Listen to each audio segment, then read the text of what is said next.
I woke up 3 days ago in a body that wasn't mine. Back in my old life, I was a programmer who'd been working nonstop for 3 straight days on a project.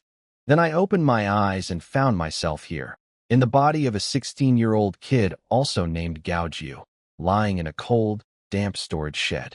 This world runs on cultivation and magic. Families here care about one thing: whether you have a spirit root that lets you absorb spiritual energy. This kid, the old me, had none. That made him worthless in everyone's eyes. His mother died young. His father ignored him. The other kids in the family bullied him constantly. 3 days ago, a young master named Gaoping slapped him aside just for being in the way. That one hit destroyed his organs and killed him. That's when my soul took over. I was in bad shape. My chest hurt with every breath, and without medicine, I'd probably die within a month. The family would never waste good medicine on someone they considered trash. I was ready to give up. But then something inside me refused. I didn't survive one life just to die quietly in a shed. Right at that moment, I heard a chime ring inside my mind. A glowing blue screen appeared in my thoughts, like a computer interface. It called itself Deep Blue, Dimensional Order Evolution System. It showed my health status, critical, my energy 0, and offered to upgrade my basic skills for a cost. As a former programmer, I knew exactly what this was. A cheat code, a system, the kind of thing that changes everything. But the system needed energy to work, and I had nothing. I searched the shed desperately and found a half piece of hard, stale bread made from low-grade spiritual grain. An old servant had secretly given it to me out of pity. I fed it to the system and got just 0.1 energy units, far short of the 0.5 I needed for even a basic upgrade. Still, I used that tiny bit of energy to ease my pain and clear my head. It worked. The hurt lessened just a little, and my mind sharpened. That small result proved the system was real. I sat back against the hay, looked up at the unfamiliar moon, and made myself a promise. I need more energy. I need to get stronger. The family that threw me away, the young master who killed this body's original owner, this whole world that treats people without talent like insects, they'll all see. My journey starts now. The pain relief from that tiny 0.1 energy boost was already fading. My chest started hurting again, but my mind was sharper than ever. I had one goal: survive and find more energy. I went through every memory the original kid left behind, searching for options. The family storehouse, guarded. The monthly pills they give to talented kids? I'm not on that list. Stealing? I can barely stand. Every idea I came up with, I had to throw out. Then I remembered the hills behind the estate. They're just ordinary wild hills, nothing special, but common herbs grow there. I asked Deep Blue if regular plants could be converted into energy. The answer was yes. Anything with life force in it would work. That was enough for me. I prepared as best I could. I practiced the basic fighting moves from the old memories, slow and clumsy, but Deep Blue noted they could be upgraded too, for 0.3 energy units. I found a sturdy stick for a weapon and tied my loose clothes tight with rope. Just doing that much left me panting and sweating. I waited until deep into the night, when the guards were at their sleepiest. Then I slipped out of the shed and crept through the darkest corners of the estate, dodging patrols and lit paths. I found a crumbling section of the wall and barely managed to climb over it. Looking back at that huge, cold mansion, I felt nothing. I turned and headed into the dark hills. The mountain was rough going, uneven ground, thorns, strange animal sounds in the dark. I searched for almost 2 hours, getting scratched up and burning through what little strength I had. I found nothing. Despair started creeping back in. Then, just as I was about to collapse and rest, I spotted them. A few small white flowers glowing faintly on a shady slope. Dew condensation flowers. According to the old memories, they had a mild ability to gather spiritual energy and nourish the body. Not much by a cultivator's standards, but for me, they were treasure. I pulled up all 5 plants, roots and all, and fed them to Deep Blue. The energy counter jumped to 1.8 units. I almost shouted out loud.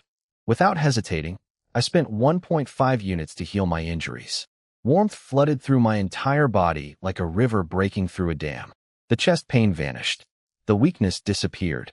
I could actually feel my damaged organs knitting themselves back together. I stood up and stretched. I felt strong, whole.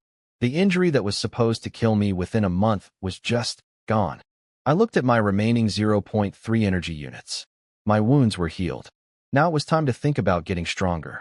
Standing in the moonlight with my injuries fully healed, I felt alive for the first time, maybe in either of my lives.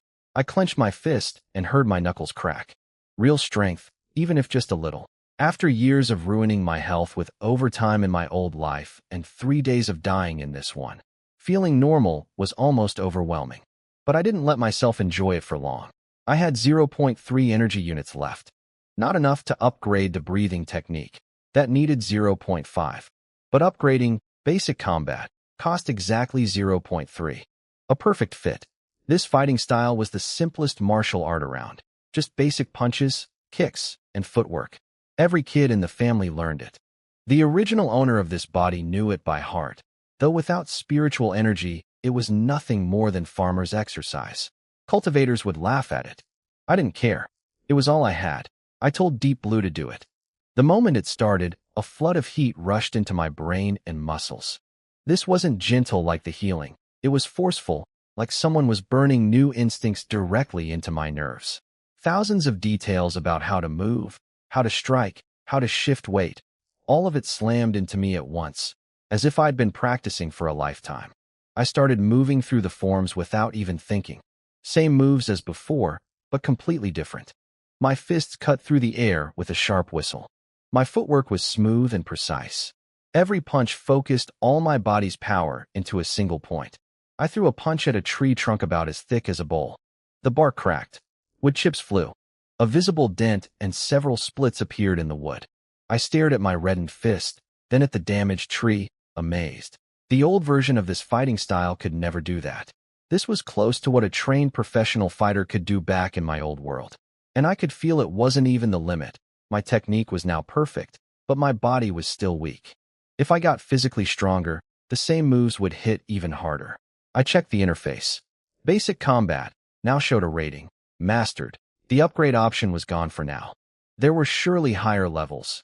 Expert, perfected, and beyond. But those would need more energy and a stronger body to support them. Everything came back to energy. Always energy. I looked deeper into the dark mountains, gripping my wooden stick. I wasn't the same dying kid who had crawled out of that shed. I felt like a soldier with a weapon, ready to carve out territory. These hills were going to be my first hunting ground. I decided not to go back to the shed yet. With my healed body and upgraded combat skills, I could push deeper into the mountains while darkness still covered me. The risk was worth it. I picked a direction toward a valley where the plants grew thicker, more herbs, more energy, and slipped into the fog and shadows. Behind me, the only proof of what had happened was a cracked tree standing silently in the moonlight. Moving through the mountains felt different now. With my upgraded combat skills, my body just knew how to move better. My feet avoided twigs and loose rocks without me even thinking about it, and my breathing settled into a steady rhythm that saved energy. Still, I kept my guard up. A single wolf or wild boar could kill me out here. I pushed deeper toward the valley, scanning every shadow and damp corner for herbs. The path got worse. Thorns tore my clothes and scratched my skin. After over 2 hours of searching, all I'd found were a few weak bloodstop herbs worth a measly 0.2 energy units. That brought my total to 0.5, just enough to upgrade my breathing technique. But I held off. Something told me to save it. If I ran into trouble, I might need that energy to heal myself again. Then I pushed through a thick wall of bushes, and everything opened up. A small valley spread out before me with a stream running through the middle. The air was fresher here, the moonlight brighter. Strange plants and flowers grew everywhere. Most I couldn't even name. I crouched low and checked for signs of danger before stepping in. When I was sure it was clear, I crept forward. That's when I saw it. Right by the stream, a small plant, bright green, shaped like a tiny orchid. At its top hung 3 red fruits, each about the size of a grape, glowing faintly and giving off a sweet, unusual scent. Based on the old memories, these might be vermilion fruits, real spiritual treasures that even low-level cultivators would value. The energy inside them had to be enormous compared to anything I'd found so far. I almost ran straight for them. But right as I was about to move, a chill shot up my spine, a gut instinct sharpened by Deep Blue's upgrades. I froze and looked more carefully. There, in the wet mud near the stream, were huge claw prints. And in the shadows just behind the plant, something large was curled up, its body rising and falling slowly. Sleeping. A guardian beast. I'd read about this in countless novels back in my old life. Rare treasures always have something dangerous guarding them. Now I was living it. I backed away slowly, barely breathing, until I was hidden in the bushes again. Cold sweat soaked my back. If I hadn't stopped in time and woken that thing up, I'd be dead. I stared at those glowing red fruits, so close yet completely out of reach, then at the dark shape of the sleeping beast. Give up? No way. Fight it head-on. That's suicide. Wait for it to leave. Those claw prints suggested this was its home. It wasn't going anywhere. So I did what I always did back when I was a programmer facing a problem with no obvious solution. I studied the variables, the terrain, the stream, the wind direction, where the beast was sleeping. A risky plan started forming in my head. I crouched in the shadows and broke the problem down like I was debugging code. Target: 3 glowing red fruits. Obstacle: a massive sleeping beast. Resources: basic combat skills, 0.5 energy units, and a wooden stick. Environment: a valley with a slope, a stream, and some big rocks. That's when I noticed the boulders above the beast's sleeping spot. Several huge rocks sat half-buried in loose dirt on the slope, looking like they could roll at any moment. A classic rockslide trap. If I could send those crashing down, the noise and chaos might scare the beast away from its nest, just long enough for me to grab the fruits and run. I crept along the valley's edge toward the upper slope. 100 meters took me almost 15 minutes because I couldn't make a single sound. When I reached the biggest boulder, probably several hundred pounds, I tried pushing it. Nothing. Way too heavy. So I found a thick, dead branch about 2 meters long, wedged the thin end under the boulder, and braced the middle against a solid rock. A rough lever. I aimed it so the boulder would roll toward the beast's area. I checked my status one last time. 0.5 energy units in reserve, my emergency fund if things went wrong. Then I grabbed the lever and threw everything I had into it. My muscles burned, my veins bulged, the branch groaned under the pressure. The boulder rocked, dirt crumbled beneath it, and then, boom. The massive rock broke free and thundered down the slope, smashing smaller stones along the way, kicking up a cloud of dust. The beast woke up screaming. In the moonlight, I finally saw what it was, a giant wild boar, big as a cow, with black fur and red glowing eyes. Its tusks jutted out like weapons. The boulder crashed and shattered near its nest, spraying rock fragments everywhere. The boar panicked. It charged away from the explosion of stone, bolting to the far side of the valley, confused and furious. That was my window. I was already moving before the dust settled. I flew down the slope as fast as my body could carry me, every ounce of coordination from my upgraded combat skills working overtime. The wind roared past my ears. My eyes locked onto those 3 red fruits and nothing else. I reached the stream, grabbed the plant by the roots, ripped it out of the ground, dirt and all, and turned to run. Behind me, the boar figured out what had happened. Its roar shook the entire valley. I could feel the ground trembling as it charged after me, closing the gap fast. The stench of the beast hit my back. Pure, murderous rage. I ran harder than I've ever run in either of my lives, legs pumping toward the bushes where I'd first entered the valley. Life and death, separated by a few seconds. The boar was right behind me. I could feel its hot breath on the back of my neck. I ran faster than I thought possible, dodging through the dark forest, clutching the plant so tight the roots dug into my palm. My upgraded combat skills kept me from tripping, but the beast was gaining. Then I heard it, a rush of air, a black shape lunging past me. Its tusk missed my back by inches and smashed straight through a tree. Wood exploded everywhere. I hit the ground rolling, scrambled up, and kept running. That thing was too fast and too strong. On open ground, I had no chance. I spotted a cluster of trees growing close together, their branches tangled into a natural barrier. I squeezed through the gaps, barely fitting with my thin body. The boar slammed into the trees behind me. Branches snapped like twigs, but its massive body got stuck between the trunks. It thrashed and screamed with rage, but couldn't break free right away. Those few seconds were everything. I sprinted toward the valley exit, legs heavy as lead, throat tasting like blood, vision blurring. My body was shutting down. The plant in my hand seemed to give off a faint coolness that seeped into me. Maybe it was real, maybe I imagined it.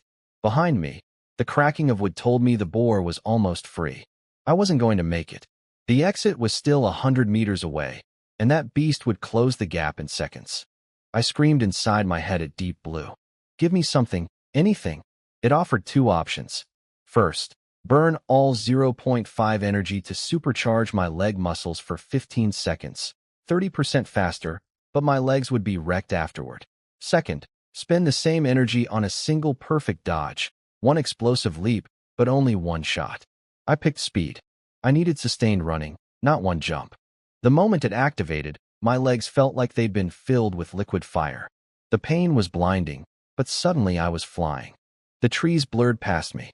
The wind screamed in my ears. I shot out of the valley like a ghost and plunged into the dense forest beyond, zigzagging between rocks and trees to confuse the boar's pursuit. 15 seconds. That's all I got. When the boost died, the pain hit like a hammer. Both legs gave out completely. I stumbled, nearly fell flat, and half-crawled behind a huge mossy boulder. I pressed myself against the stone, clamped both hands over my mouth and nose, and didn't dare breathe. I listened. Heavy hooves pounded near the valley entrance. The boar roared and charged back and forth, smashing through bushes and trees, searching for me. It hadn't found my trail yet, but it wasn't giving up either. My heart was in my throat. My legs screamed in agony. All I could do was stay perfectly still and pray the beast wouldn't come this way. Every second felt like an hour. I stayed frozen behind that boulder, listening. The boar snorted and stomped around for what felt like forever, maybe 15 minutes, maybe longer. Finally, its angry grunts faded into the distance as it headed back toward the valley. I let out the breath I'd been holding and nearly collapsed. With the danger gone, the pain in my legs hit full force. I tried moving my left leg and almost screamed. It felt like 1,000 needles stabbing at once. I checked my status through Deep Blue. Both legs had moderate muscle tearing. Energy, 0 again. I'd spent everything on that speed boost. Then I looked at what I'd been gripping this whole time. The plant with those 3 red fruits. Even in the dim light, I could see a glow swirling inside them. The faint scent alone seemed to ease my pain a little. I asked Deep Blue to analyze it. The plant was called Crimson Crystal Grass, and the fruits were Crimson Crystal Fruits. Each one could convert into 8 to 10 energy units. 3 fruits meant 24 to 30 units total. That was a fortune. But Deep Blue also said the fruits could heal injuries and strengthen the body if eaten directly. Since my legs were torn up and I had 0 energy, I decided to eat one rather than convert it. I put a single fruit in my mouth. It melted instantly and sent a wave of warm, pure energy flooding through my body. My torn leg muscles tingled as they knit back together. My exhaustion vanished. I even felt my blood and vitality grow a little stronger. I checked my status again. Moderate muscle tearing had dropped to mild strain. One fruit did what would have cost a big chunk of energy to fix through the system. I held back from eating the second one. Mild strain I could live with. The remaining 2 fruits and the plant itself were too valuable to use all at once. They were strategic resources now. I tore strips from my clothes, wrapped my legs, and slowly got to my feet. I couldn't go back to the estate looking like this. Too many questions I couldn't answer. Instead, I headed deeper into the hills, searching for shelter. The old memories told me there might be abandoned hunters' cabins or natural caves somewhere in these mountains. I limped forward, one hand clutching my 2 remaining fruits, the other leaning on my trusty wooden stick. Dawn was breaking, the first pale light creeping across the horizon. The longest, most dangerous night of my life was finally ending.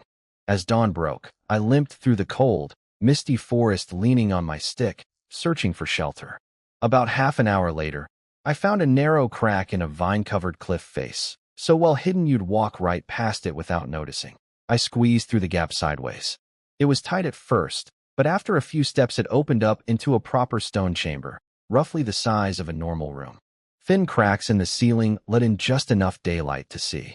The air was stale but breathable. There must have been ventilation somewhere.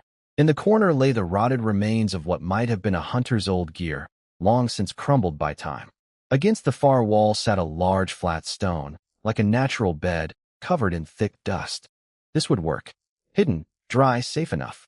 I went to brush the dust off the stone and felt something under my fingers, grooves carved into the surface. I wiped harder. Beneath the dust were strange symbols and twisted line patterns, clearly carved by hand, but incredibly old. The writing didn't match any language I knew from this world. It looked primitive, almost like ancient cave paintings mixed with some kind of ritual script. I couldn't read any of it, so I asked Deep Blue to scan and analyze it. The system recorded everything but came back with almost nothing useful. Just that the carvings contained faint energy waves and appeared to be fragments of some ancient ritual or cultivation method. Over 99% of the information was missing. No matches in any database. Disappointing, but interesting. Whatever this was, it was old and possibly important. I'd come back to it later when I knew more or when Deep Blue got stronger. For now, I had more urgent business. I sat down on the stone slab, leaned against the wall, and took out my remaining 2 crimson crystal fruits and the plant. I decided to eat one more fruit to fully heal my legs and save the last fruit and the plant for later. The second fruit melted on my tongue just like the first. Warmth spread through me, and the last traces of soreness in my legs vanished completely. I stood up and tested them. They felt better than before the injury. Stronger, even. For the first time since arriving in this world, I felt something close to safe. I had a hidden base, a healed body, 1 fruit, and a plant in reserve, and combat skills that actually worked. I looked at what I had left and thought about what came next. It was time to stop just surviving and start getting truly stronger. Sitting cross-legged on the stone slab, fully healed and feeling stronger than ever, I stared at my remaining resources. 1 crimson crystal fruit and the crimson crystal grass plant. I had a choice. Eat them raw for slow, steady body strengthening, or convert them into energy units for fast, targeted upgrades. I asked Deep Blue to compare the 2 approaches. Eating directly was gentler and better for long-term foundation building, but some energy would be wasted. Converting gave nearly perfect efficiency and let me choose exactly what to improve, but it was rougher on the body and skipped the natural nourishing benefits. I needed power now. That boar nearly killed me hours ago, and the threats back at the estate hadn't gone anywhere. Slow and steady was a luxury I couldn't afford. I kept the last fruit in reserve and fed the plant to Deep Blue. It converted into 9.8 energy units, a small fortune. First purchase, upgrading basic combat from Mastered to Expert level. Cost, 5 units. The moment it hit, knowledge flooded in. Not just muscle memory this time, but a deep understanding of how force works. How power travels from the heel through the hip, spirals through the shoulder, and concentrates into the fist with almost zero waste. I stood up and ran through the forms. Every move flowed into the next like water. My punches were sharper, my kicks whipped like chains. If I met that boar again, I still wouldn't fight it head on, but I could dodge and maneuver far better, maybe even land a real hit. Next, optimizing the basic breathing technique. Just 0.5 units. My breathing pattern instantly restructured itself. Each inhale pulled in more air and stirred my blood. Each exhale pushed out more waste. Nothing dramatic, but roughly twice as effective as before for calming my mind and recovering stamina. That left me with 4.3 energy units. I decided to save them. In a dangerous world, having emergency reserves matters more than squeezing out every last bit of strength right now. I sat back, practicing my new breathing method, and started planning. This cave was safe, but temporary. I needed information about this world, more resources, and a way to move around without attracting suspicion. That meant going back to the estate. With my current skills, I could handle ordinary servants and low-level family members if they caused trouble. More importantly, the family's library might have books about cultivation basics, exactly the knowledge I was missing. I glanced one more time at those mysterious carvings on the stone wall and memorized them. Then I closed my eyes, steadied my breathing, and waited for nightfall. By morning, I slipped out of the stone chamber and headed back toward the estate. My body felt completely different. The expert-level combat skills improved everything. Not just fighting, but how I moved, how I sensed my surroundings, how quietly I could step. I glided through the forest, barely making a sound. On the way, I worked out my cover story. Nobody in the family cared about a worthless kid with no spirit root. I'd probably been gone for days without anyone noticing. If asked, I'd say I got lost in the mountains, ate some wild fruit, passed out, and woke up feeling a bit stronger. It was a rough story, but nobody would bother questioning a nobody. The harder part would be hiding the change in my eyes and posture. I'd have to act timid, the way the old owner of this body always did. I also thought about Gao Peng, the young master who killed the original me with a casual slap. He had a 4th-grade spirit root and was already at the 3rd level of the Qi refining stage, meaning he could use actual spiritual power and cast low-level spells. My fists were much better now, but against someone with real magic, I couldn't be sure I'd win. Not yet. I had to be patient. I scaled the wall, dropped silently into the back courtyard, and started walking toward my shed. The sun was already high. A few servants passed by without giving me a second glance. Then a mocking voice called out behind me. Well, if it isn't our busy man Gao Jiu, where have you been getting rich these past few days? I turned around. 3 boys in fine silk clothes stood at the end of the corridor. The leader was Gao Wang, a chubby kid from a branch family who always hung around Gao Peng. The other 2 were his usual sidekicks, the same ones who used to bully the original me for fun. Gao Wang looked me over and seemed briefly surprised. I probably looked healthier than before, and my eyes weren't doing the scared, cowering thing he was used to. But he shrugged it off. What could a talentless nobody do? He sneered and said I must have been hiding somewhere crying after Gao Peng's beating. I lowered my gaze, hid the coldness in my eyes, and answered in the same weak, timid voice the old me always used. I told him I'd gotten lost in the mountains. He didn't buy it, not that it mattered. He cracked his knuckles and told me to practice with them, their favorite way of saying they wanted to use me as a punching bag. The 3 of them fanned out around me, grinning, expecting the same helpless victim they'd always known. I stood still. I didn't step back. I looked at them calmly and waited. Gao Wang threw a punch straight at my face. No real skill behind it, just brute strength. The other 2 moved at the same time, one grabbing for my collar, the other kicking at my shins. They'd clearly done this many times before. Nearby servants saw what was happening and hurried away, heads down. Nobody wanted to get involved, but my body reacted almost on its own. I tilted my head just slightly, and Gao Wang's fist sailed past my ear.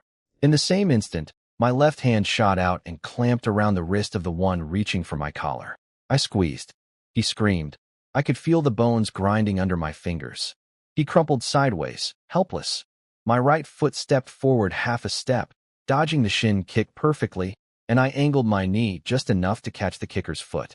He slammed into it like hitting a rock, yelped in pain, and hopped backward clutching his toes, face white. All 3 attacks, dealt with in a heartbeat. I'd barely moved from where I stood. Gao Wang froze. The smirk died on his face. He stared at his 2 friends, one whimpering over his wrist, the other hobbling on one foot, then back at me.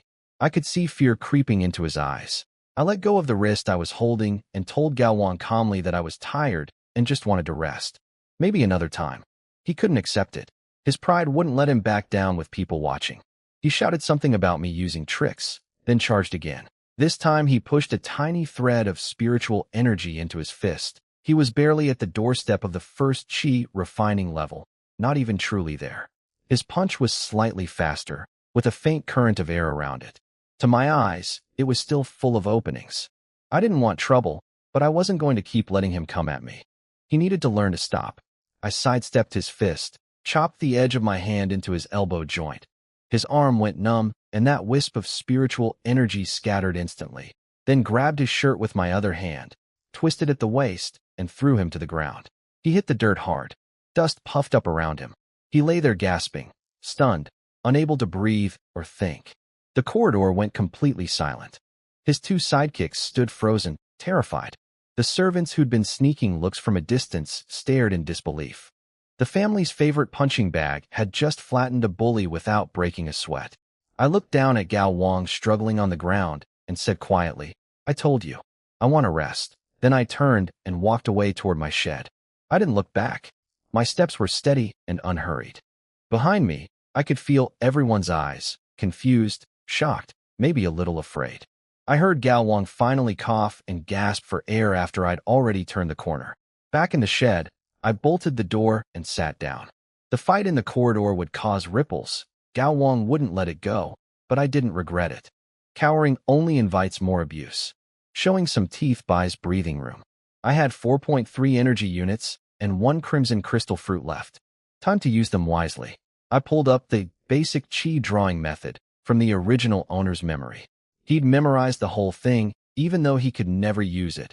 No spirit root meant no way to sense or absorb spiritual energy. I fed the text to Deep Blue and asked it to analyze. Deep Blue confirmed the problem. The technique was completely dependent on having a spirit root. But then it offered something incredible. For 3 energy units, it could try to redesign the method to work around that limitation.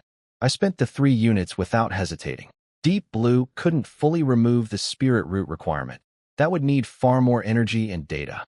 Instead, it created a workaround. Burn my own blood energy to create a temporary force field that could grab small amounts of spiritual energy from the air and pull it into my body.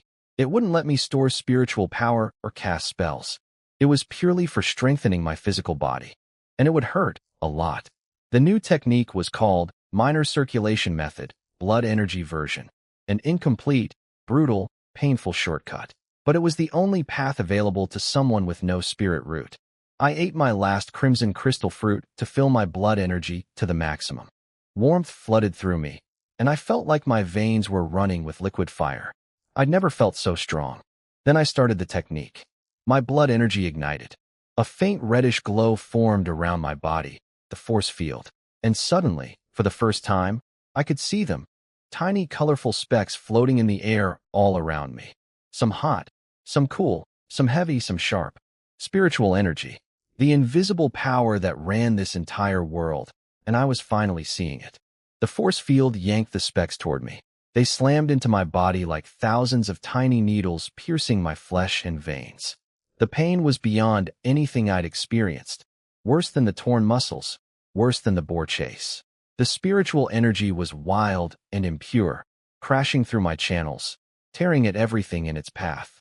My optimized breathing technique was the only thing keeping me from losing consciousness, helping me guide the chaotic energy along the simplified pathway. Each cycle felt like scrubbing my insides with sandpaper. But through the agony, I could feel it working. My muscles, my veins, my bones, all being hammered and refined by the raw spiritual energy, getting tougher bit by bit. When my blood energy finally ran dry, the force field collapsed. Most of the spiritual energy escaped back out of my body. Only the tiniest trace stayed behind, fused into my flesh. I collapsed onto the hay, soaked in sweat, gasping, every cell in my body screaming. But my eyes were burning with excitement. I checked my status screen. Condition: extreme fatigue, depleted blood energy, minor channel damage. New skill: minor circulation method, beginner. And there, in the cultivation rank section, something I never thought I'd see. Chi refining stage, false, level 1, 1%. False chi refining. With no spirit root, I'd forced my way through the door that was supposed to be permanently locked. I stared at that little 1% and smiled. My first real smile since coming to this world. This path works.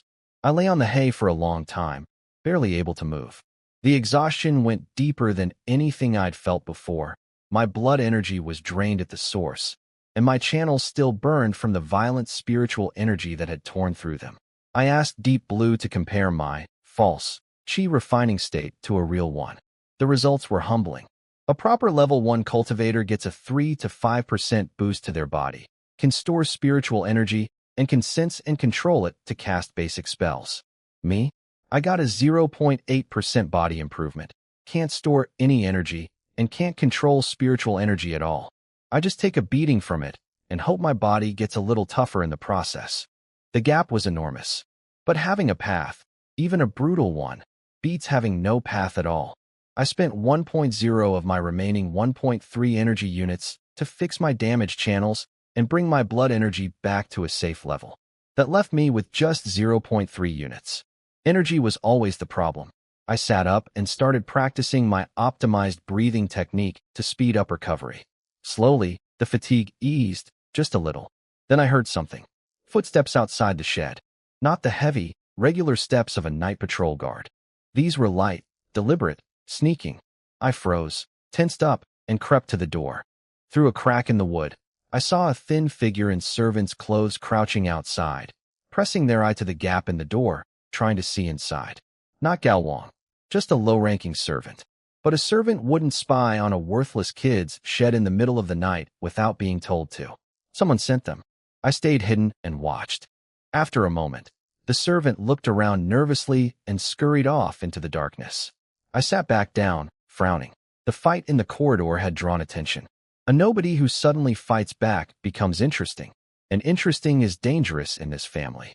The spy could have been sent by Gao Wang, or by the young master Gao Peng, or by someone else entirely who wanted to know why the family's punching bag had grown a spine. I looked at my status. 0.3 energy units, blood energy still weak, body still tired. The threats were piling up faster than my strength was growing. I needed to recover quickly, find more resources, and stop waiting for trouble to come to me. It was time to go on the offensive. After the spy left, I couldn't sleep. I spent the rest of the night thinking about who sent them. Gao Wang wanting revenge, Gao Peng annoyed that a bug dared to bite back, or someone else entirely. The conclusion was the same. I'd been noticed. Hiding in the shadows and quietly growing stronger was no longer an option. I sat cross-legged and practiced my breathing technique all night, slowly nursing my drained body. By dawn, the worst of the exhaustion had faded. My blood energy was still low, but at least I wasn't on the verge of passing out anymore. Then hunger hit me like a wall. The crimson crystal fruit's nourishment had been completely burned up during cultivation. I needed real food. I walked to the kitchen. Servants along the way avoided my eyes. Word about the corridor fight had clearly spread. At the kitchen, the head cook, a heavy-set woman with shrewd little eyes, greeted me with a fake smile and obvious nosiness about my mountain adventure. I told her I was there for my daily meal. She sent a maid to fetch it. What came back was the usual insult. A bowl of watery rice porridge so thin I could see through it, a dark lump of grain bread, and a tiny dish of saltless vegetables. Barely enough to keep a person alive, let alone someone desperately trying to rebuild their blood energy. I didn't take it. I looked at the cook and asked if that was really all there was. Her fake smile vanished. She crossed her arms and mocked me, said if my fighting skills were so impressive now, surely I could find my own food. I stepped forward, looked her straight in the eye, and told her calmly to bring me a normal meal. I put weight on the word normal. She flinched. I could see her doing the math, remembering how Gao Wang had been carried home yesterday, weighing whether this newly dangerous nobody was worth crossing over a bit of food. She was the type who bullied the weak and feared the strong. That math only had one answer. Her smile snapped back on, stiff this time. She scolded the maid for being careless and ordered a proper meal. What came back was thick white porridge, 2 real wheat buns, stir-fried greens, and a few slices of cured meat. Nothing fancy, but compared to before, it was a feast. I took the tray and left without another word. Behind me, I heard her cursing under her breath and the kitchen staff whispering. Back in the shed, I ate slowly, thinking. Yesterday's show of strength had bought me small advantages, a better meal, servants keeping their distance, but it had also lit a signal fire. Sooner or later, bigger predators would come sniffing. I had to get strong enough before they arrived. I spent the next 2 days resting in the shed, eating properly for once, and letting my blood energy recover. The kitchen didn't dare short me on food anymore. By the 3rd morning, I was finally back to full strength, but I knew regular meals alone would never fuel another round of cultivation. I needed real resources. As I crossed the courtyard heading for the back hills, a rich medicinal scent drifted through the air, far more potent than any herb I'd encountered. It came from the direction of the family's private herb garden, a place guarded by a powerful elder, way beyond my reach. Then I spotted Gao Wang sneaking out from that direction, something bulky hidden under his shirt, reeking of that same scent. He'd stolen from the garden. The fool was desperate to power up after I'd humiliated him, and he'd chosen the most reckless way to do it. I noted it and said nothing. Then I headed into the mountains as planned. The day's haul was disappointing. Just a few ordinary herbs worth 1.5 energy units. As evening came and I was about to head back, I caught that same medicinal scent on the wind. I followed it silently through the brush and found Gao Wang on a sheltered hillside, sitting cross-legged in front of an open jade box. Inside was a crimson fungus shaped like a bird, a red blood bird mushroom, a powerful but dangerous spiritual medicine. His 2 sidekicks stood guard nearby, while he tried to absorb its power through some technique. It wasn't working. He was sweating, shaking, his face flushed an angry red. Then he lost patience, grabbed the mushroom, and shoved the whole thing in his mouth. The effect was immediate and terrible. His face turned purple. Veins bulged across his skin like worms. Blood seeped from his eyes, nose, and ears. His body convulsed violently. He'd poisoned himself. The drug was tearing him apart from inside. His 2 guards panicked, frozen, not knowing what to do. I moved. I came out of the trees like a ghost, faster than either guard could react. 2 precise chops to the neck, and they dropped unconscious. Then I walked up to Gao Wang. He looked up at me, eyes full of blood and terror, trying to speak, but choking. I felt nothing. I pressed my hand against his core and told Deep Blue to drain the wild energy rampaging through his body. The undigested medicine, the escaping life force, all of it. Hot, chaotic energy surged up my arm. It was rough and violent. Nothing like the gentle warmth of the crimson crystal fruit, but the raw life force in it was immense. Deep Blue filtered and refined it as it flowed into me. Gao Wang's body withered before my eyes. The light left him completely. When I opened my eyes, my blood energy was noticeably stronger, and my energy counter read 5.8 units. I looked at the 3 bodies on the ground and felt nothing. In a world where the strong eat the weak, showing mercy to enemies is just another way of killing yourself. I arranged the scene to look like a beast attack, then disappeared back into the forest. Standing over the scene, I worked quickly. The 2 sidekicks were only unconscious. I'd held back enough not to break their necks. Killing all 3 would draw too much attention. I dragged them into nearby bushes where they'd be hidden but safe from animals. I searched Gao Wang's body and found an empty jade box, 3 low-grade spirit stones, and a bottle of cheap chi-gathering pills. Not much, but I took everything. Then I faked the scene, used my stick and rocks to carve claw marks into the ground and trees, tore his clothes, smeared blood around, and pressed fake animal tracks into the mud.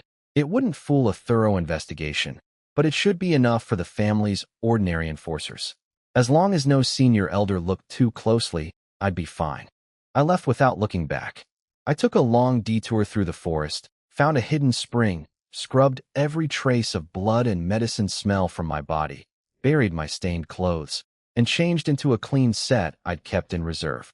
By dawn, I was back in my shed as if nothing had happened. I checked my status. It was the best I'd ever seen. Blood energy was overflowing. The remnants of the red blood bird mushroom that I'd drained from Gao Wang had pushed my cultivation from 1% to 3%. Energy units sat at 5.8. First, I used the minor circulation method to digest the leftover medicine still simmering in my body. This time, instead of pulling in outside spiritual energy, I just circulated what was already there, letting it strengthen me from within. The pain was mild compared to my first session. When it was done, my progress had jumped to 5%. Next, I converted everything I'd taken from Gao Wang. The 3 spirit stones gave me 3.6 units, the 5 pills another 2.0. Combined with what I had, my total hit 11.4 energy units, more wealth than I'd ever held. I thought carefully about how to spend it. Upgrading my combat skills further wouldn't help much without a stronger body to support them. Developing a better cultivation method would cost far more than I had.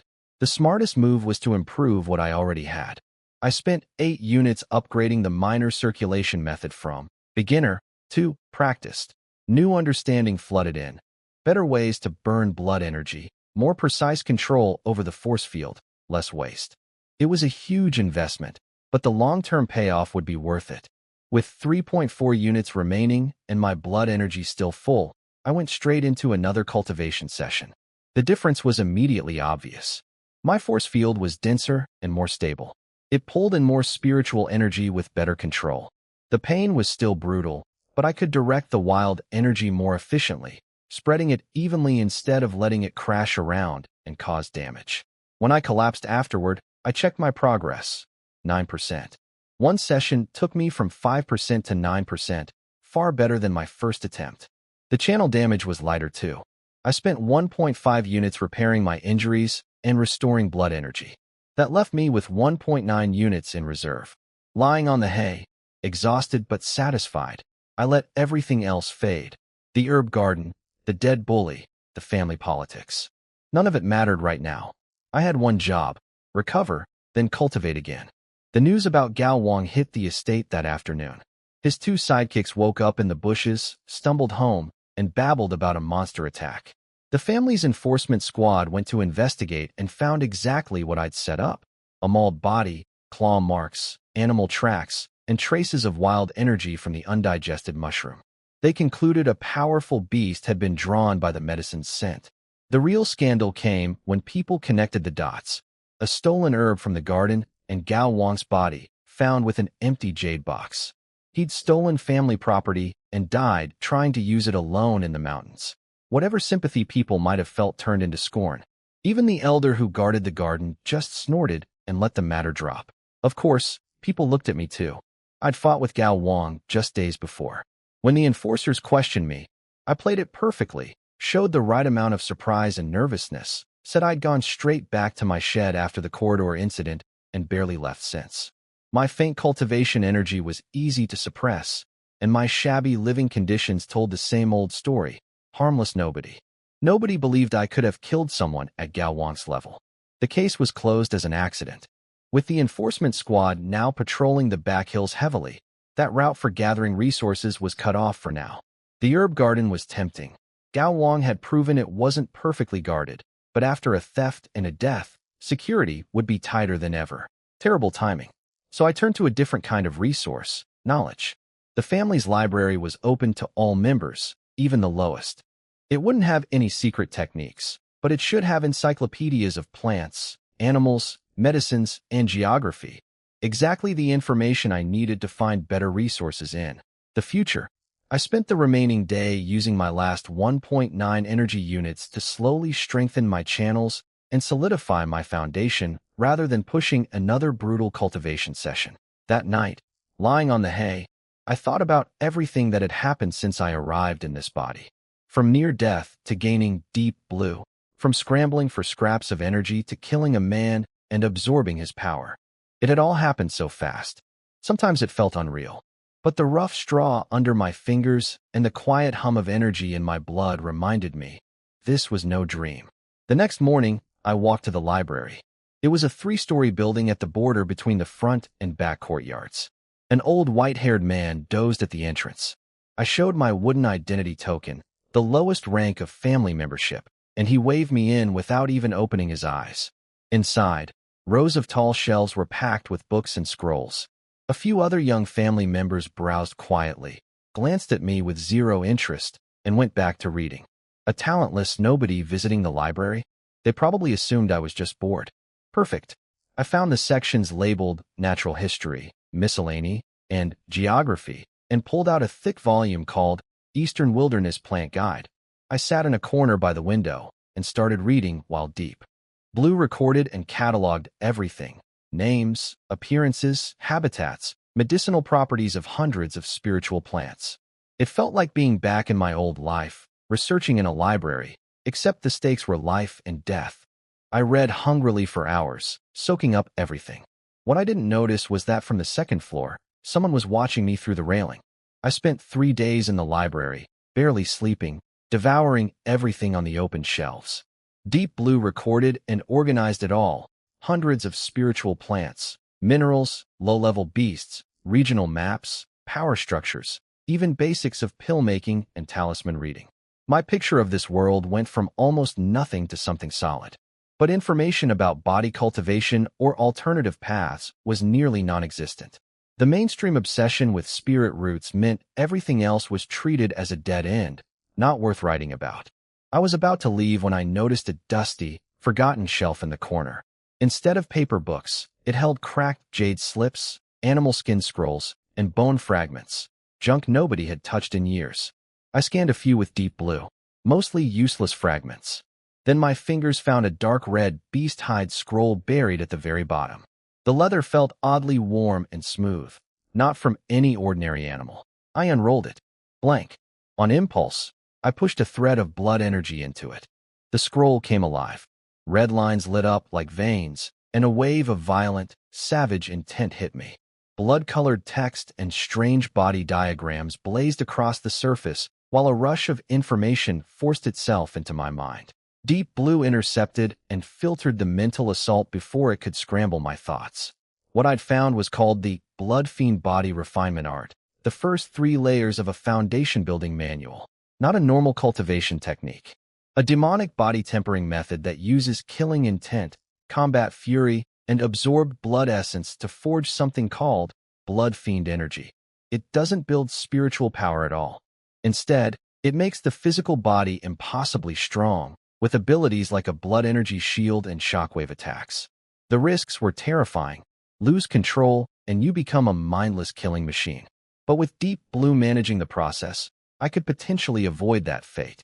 And the power ceiling was far higher than my cobbled-together minor circulation method. I had Deep Blue copy everything, then carefully put the scroll back and erased my traces. Back in the shed, I asked about optimization costs. Deep Blue could rework the first 3 layers to dramatically reduce the risk of mental corruption for 25 energy units. I had 1.9. Without optimization, I'd have a 73% chance of mild corruption partway through Layer 1 and an 89% chance of total mental breakdown at Layer 2. So before I could touch this technique, I needed 25 units. Gathering herbs and hunting rabbits wouldn't cut it. The next day, I left the estate and headed into Green Cloud City's marketplace for the first time. Wearing a straw hat pulled low, I wandered through the crowded trading district, listening to everything. Most talk centered on 2 dangerous areas near the city, Black Wind Mountains and the Dark Swamp. Both were popular spots for hunting beasts and gathering herbs. Then I overheard something at a tea stall. A mercenary group had found an abandoned cave dwelling at the edge of the Dark Swamp, filled with dense fiend energy. They'd lost 2 men and pulled back. Fiend energy. An abandoned cave. I filed that away immediately. Taking on official bounty jobs required deposits or proof of strength I didn't have. Robbing other cultivators was too risky. The realistic path was going out myself, hunting monsters and harvesting whatever I could find. As I was leaving, a flashy group swept into the market. Members of the Lin family, one of the 3 great clans alongside my own. The young master, Lin Tian, radiated arrogance and 6th-level qi refining power. Beside him walked Lin Xue, a cold-eyed young woman at the 5th level. People whispered about a 3rd-tier thunder eagle nesting in the Black Wind Mountains. I kept my head down and slipped past. But as I passed, Lin Xue glanced at me, just for a second, with eyes that felt like they could see right through me. It sent a chill through my chest. I disappeared into the crowd and didn't look back until I was outside the city gates.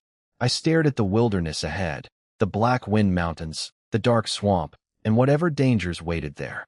I needed 25 energy units. I needed the Blood Fiend technique. And I needed to stop being prey. I started walking. The Black Wind Mountains were everything I'd expected, dark, ancient, and crawling with danger. Fog hung between massive trees, and beast calls echoed constantly from the shadows. I started cautiously along the outer edge.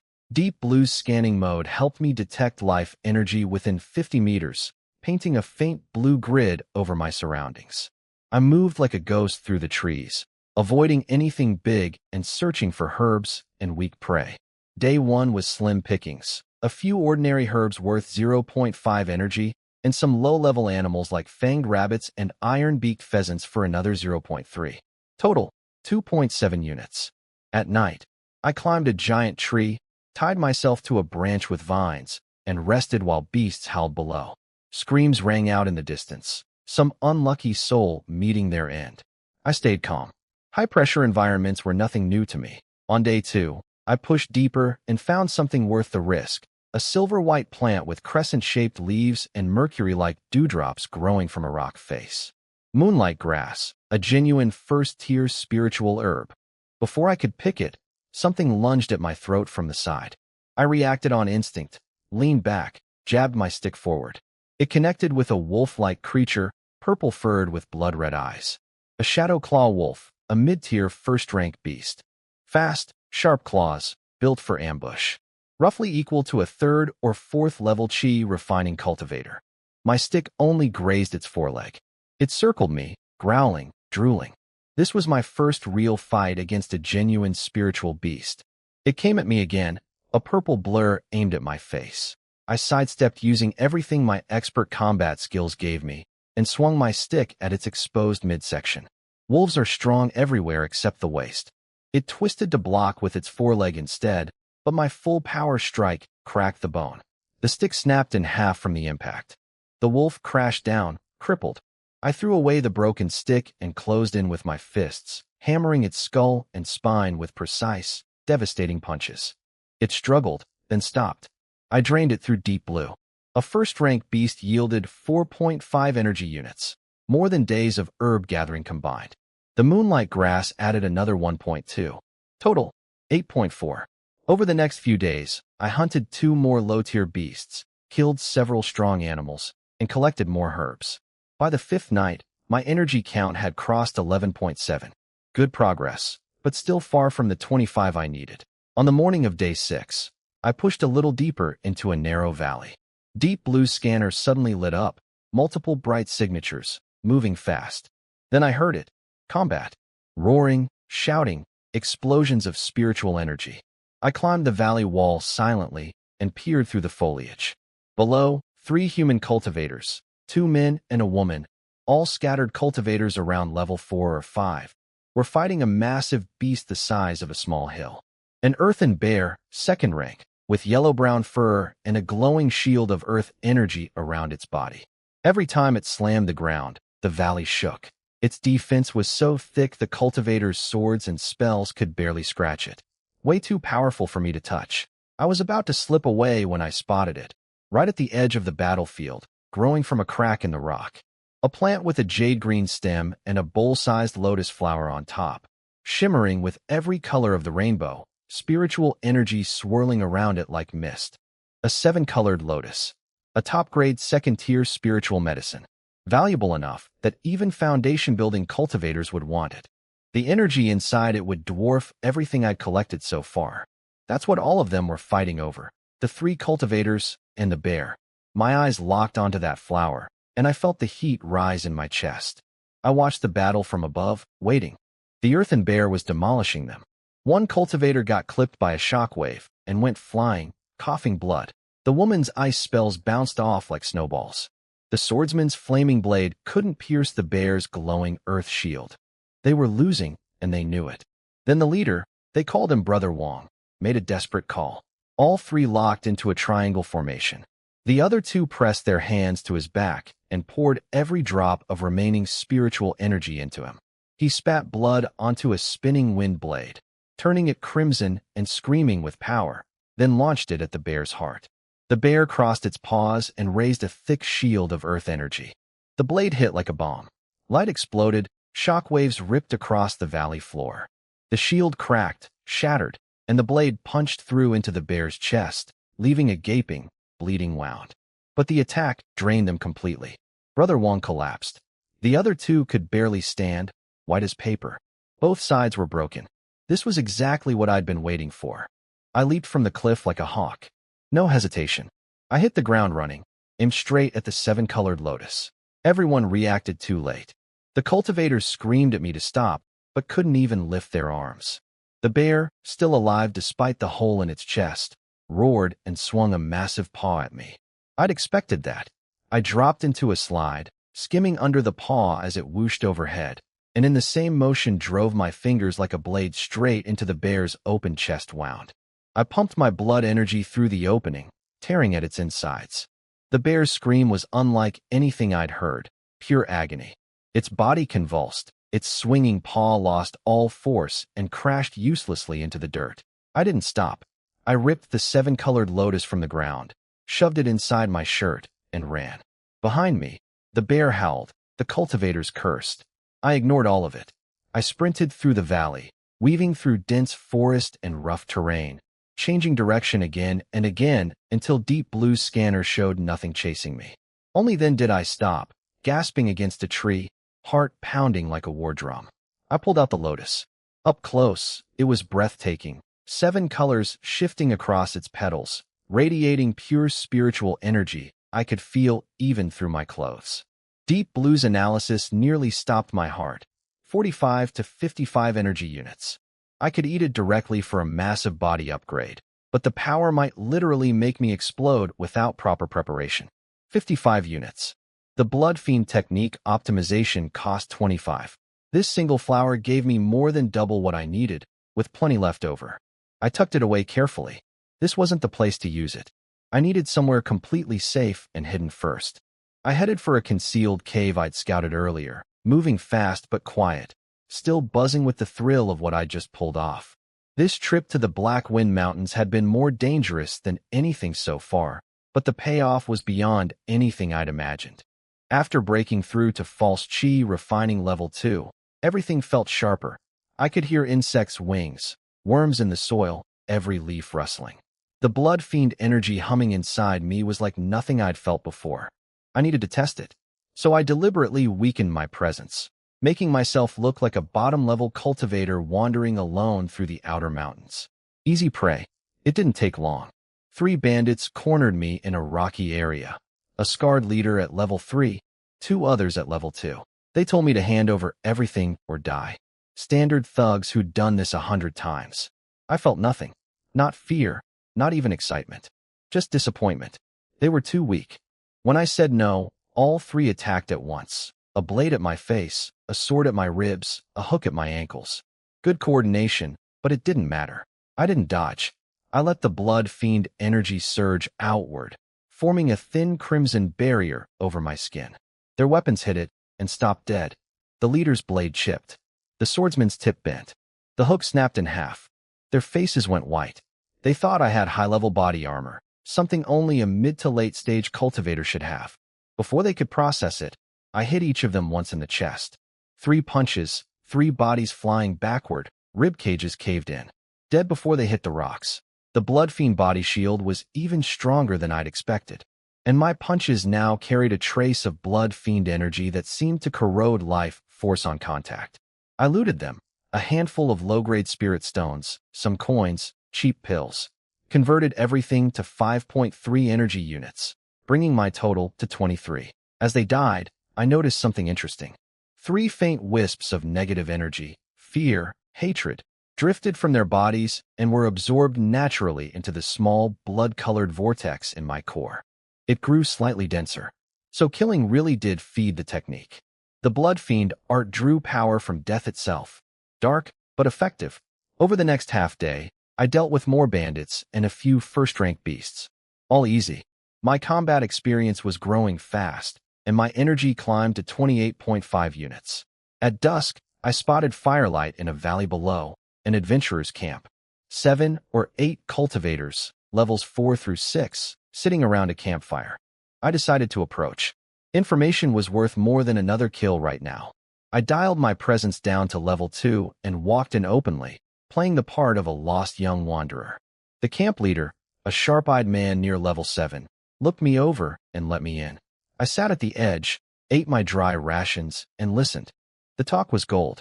The Lin family had apparently gotten beaten near a place called Black Wind Gorge while hunting a third-rank beast, a purple lightning thunder eagle about to lay eggs. Several of their people were hurt. Even the young master Lin Tian took a wound. But the detail that made my ears prick up, the gorge was now thick with fiend energy, and strange ghost-like creatures had been spotted there. People were calling it cursed. Fiend energy, dense fiend energy, in a place most people were too afraid to enter. For someone practicing the blood fiend body refinement art, that sounded less like a curse and more like a gold mine.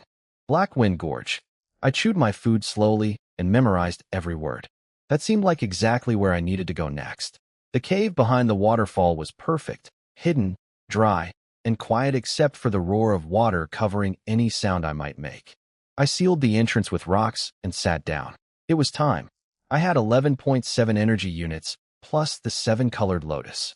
First, I spent 25 units on what I'd been working toward all along.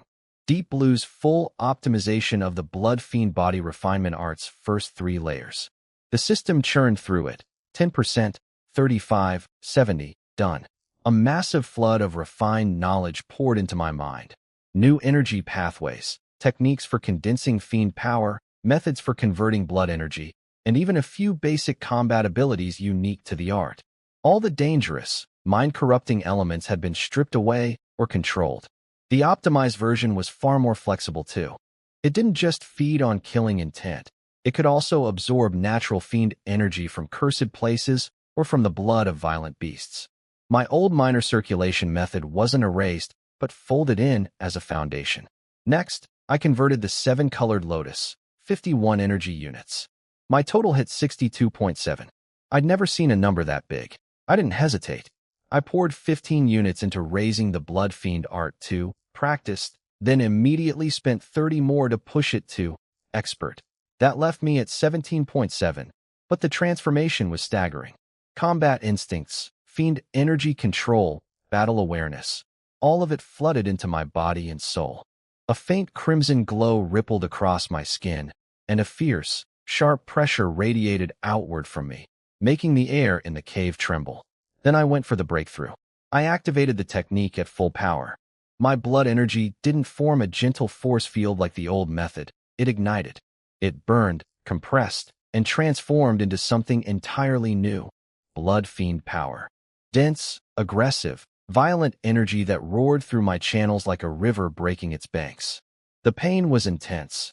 Every pathway stretched and tore, but each wave of agony left my veins wider, my muscles tougher, my bones denser. Crimson light blazed across my skin. The cave filled with a savage pressure that seemed to swallow even the sound of the waterfall. When the last drop of blood energy converted into pure fiend power and condensed into a tiny spinning blood-red vortex in my core, something inside me shattered, like a wall breaking apart. I opened my eyes. A flash of red flickered in my pupils. False Chi refining, level 2. The power coursing through me was several times stronger than level 1, and it carried a sharp, lethal edge. I clenched my fist, and my knuckles cracked like gunshots, the air itself seeming to compress in my grip. That Shadow Claw wolf I'd fought days ago? One punch would end it now. Gao Wang at his best. I could have killed him in 2 or 3 moves. I saved the remaining 17.7 units. Back-to-back breakthroughs need time to settle. An emergency reserves matter more than squeezing out another upgrade. I stood, stretched, and every bone in my body popped like firecrackers. Walking to the sealed entrance, I threw a casual punch at the blocking stones. The air pressure alone cracked them open. I stepped through the waterfall into the dappled forest light, water streaming off me. The Black Wind Mountains didn't feel dangerous anymore. They felt like a training ground, a place for me to hunt, sharpen my skills, and search for real sources of fiend energy to fuel the next stage of my cultivation. I disappeared into the trees, silent and fast, carrying more power than I'd ever imagined having just days ago. I left the camp before dawn and headed deeper into the mountains toward Blackwind Gorge. The landscape changed as I went. Healthy trees gave way to twisted, blackened ones. Dark red moss covered the ground. The air smelled of sulfur and rot. Animal bones lay scattered around, stained an unnatural black as if corroded by some invisible force. Deep Blue's scanner picked up scattered particles of negative energy drifting in the air, raw fiend energy. I activated the Blood Fiend Art and felt the wisps flow into me. Each one carried a sting of cold and flashes of dark emotions. Rage, hatred, fear, but Deep Blue stripped all that away, leaving only pure fiend power for my core. The absorption was slow but constant. My newly broken through cultivation was quietly solidifying with every step. After most of a day's travel, the earth dropped away in front of me. A massive crack split the ground, Blackwind Gorge. Gray-black fog churned inside it, blocking out daylight even at noon. Eerie wailing sounds echoed from within, like tortured wind. Near the entrance I found footprints, scorch marks, claw scratches, and traces of blood. Others had fought here recently. Before I could plan my approach, fighting erupted below. I crept to a boulder and looked down. 4 Lin family cultivators, all around level 5, were battling 3 dark purple, scale-covered beasts shaped like leopards with scorpion tails that glowed with a cold blue light and spat corrosive black mist.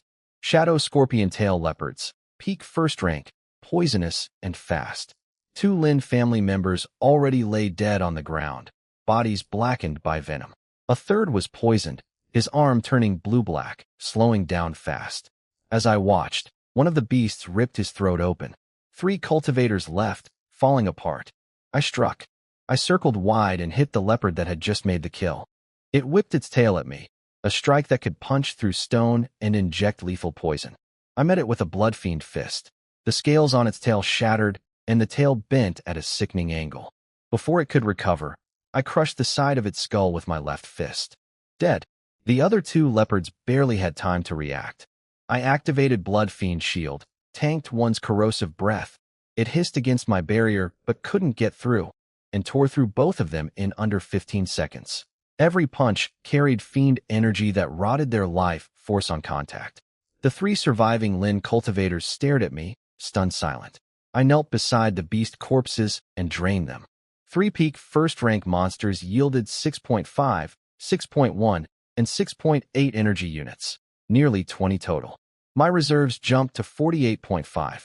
Better still, the beast's savage demon fiend energy made my own blood fiend power denser and more aggressive. The Lin leader thanked me nervously and asked if I was here for the Thunder Eagle. I dodged the question and asked about their losses instead. He admitted they'd lost almost half their people without even finding the eagle's nest. The gorge was full of poisonous creatures, strange plants, dense fiend energy, and that bizarre black wind that eats away its spiritual power. Even their young master Lin Tian had been injured. One of them hinted I should join forces with them. I declined. I work alone. I turned and walked straight into the gorge without hesitation. Behind me, I could feel their shocked stares. Inside, everything changed. The fog closed in, visibility dropped to 30 feet. An icy wind cut at my skin, carrying energy that corroded both flesh and spiritual power. The ground was slippery with unknown slime. The silence was suffocating. I flared my blood fiend aura, wrapping myself in crimson light that blocked the corrosive wind. The fiend energy here was incredibly dense, chaotic particles of death energy, energy, and demon energy swirling everywhere. For most cultivators, this place was poison. For me, it was fuel. I told Deep Blue to map the environment and find where the fiend energy was thickest. The answer came back immediately. Deep into the gorge, angling to the left. That's where I headed. Inside the gorge, it was like entering another world. The gray-black fog was so thick I could barely see 10 yards ahead. The black wind cut at my blood fiend shield constantly, forcing me to burn energy just to stay protected. But the trade-off was worth it.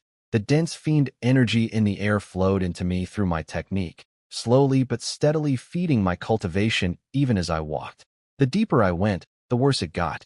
The ground was covered in foul-colored fungus and dark moss. Bones, human and beast, lay scattered everywhere, corroded and gnawed. Things kept attacking me.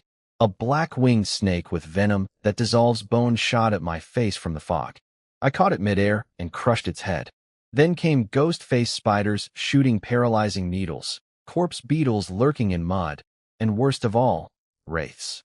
These had no physical body, just masses of concentrated negative energy that swarmed my mind with screaming, wailing hallucinations while trying to drain my life force. Several times they hit me from all sides at once. Without Deep Blue anchoring my consciousness, I would have lost my mind. Fight, absorb, refine, move forward. Over and over. My clothes tore, small wounds accumulated, but my eyes burned brighter with every step. The constant pressure was forcing me to master the blood fiend art at a deeper level. My punches grew stronger.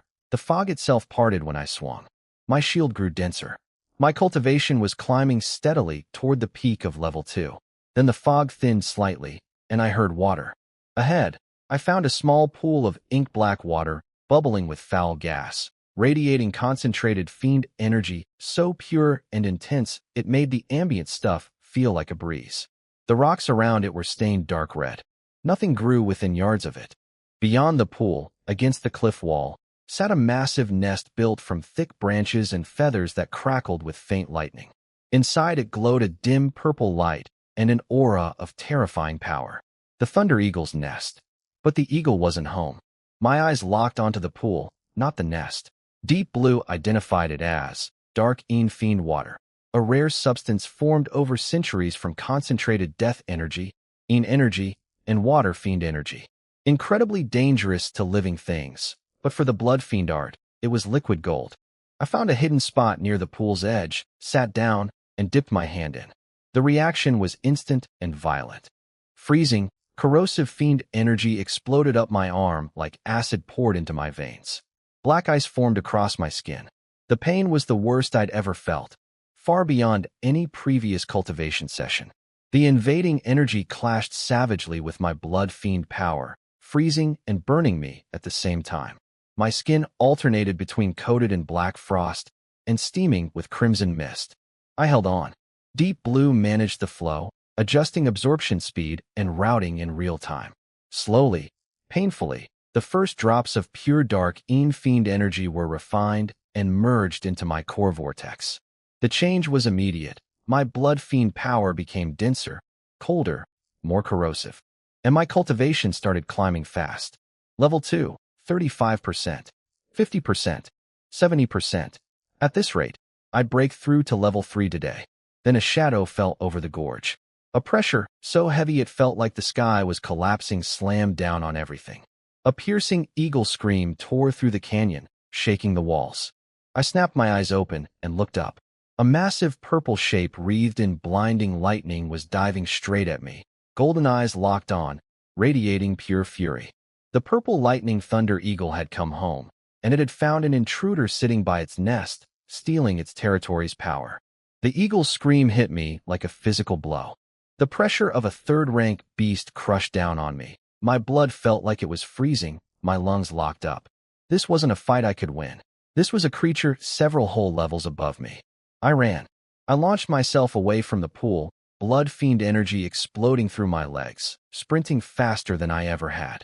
Behind me, the thunder eagle folded its enormous purple wings and dove. Its wingspan was over 10 feet, every feather crackling with lightning. Those golden eyes burned with pure rage. I'd violated its territory and stolen its resources. It didn't even bother with its lightning powers. It just attacked with its claws, and that was more than enough. Each strike shattered solid rock like clay. I threw myself sideways into a field of jagged boulders, using the terrain to dodge.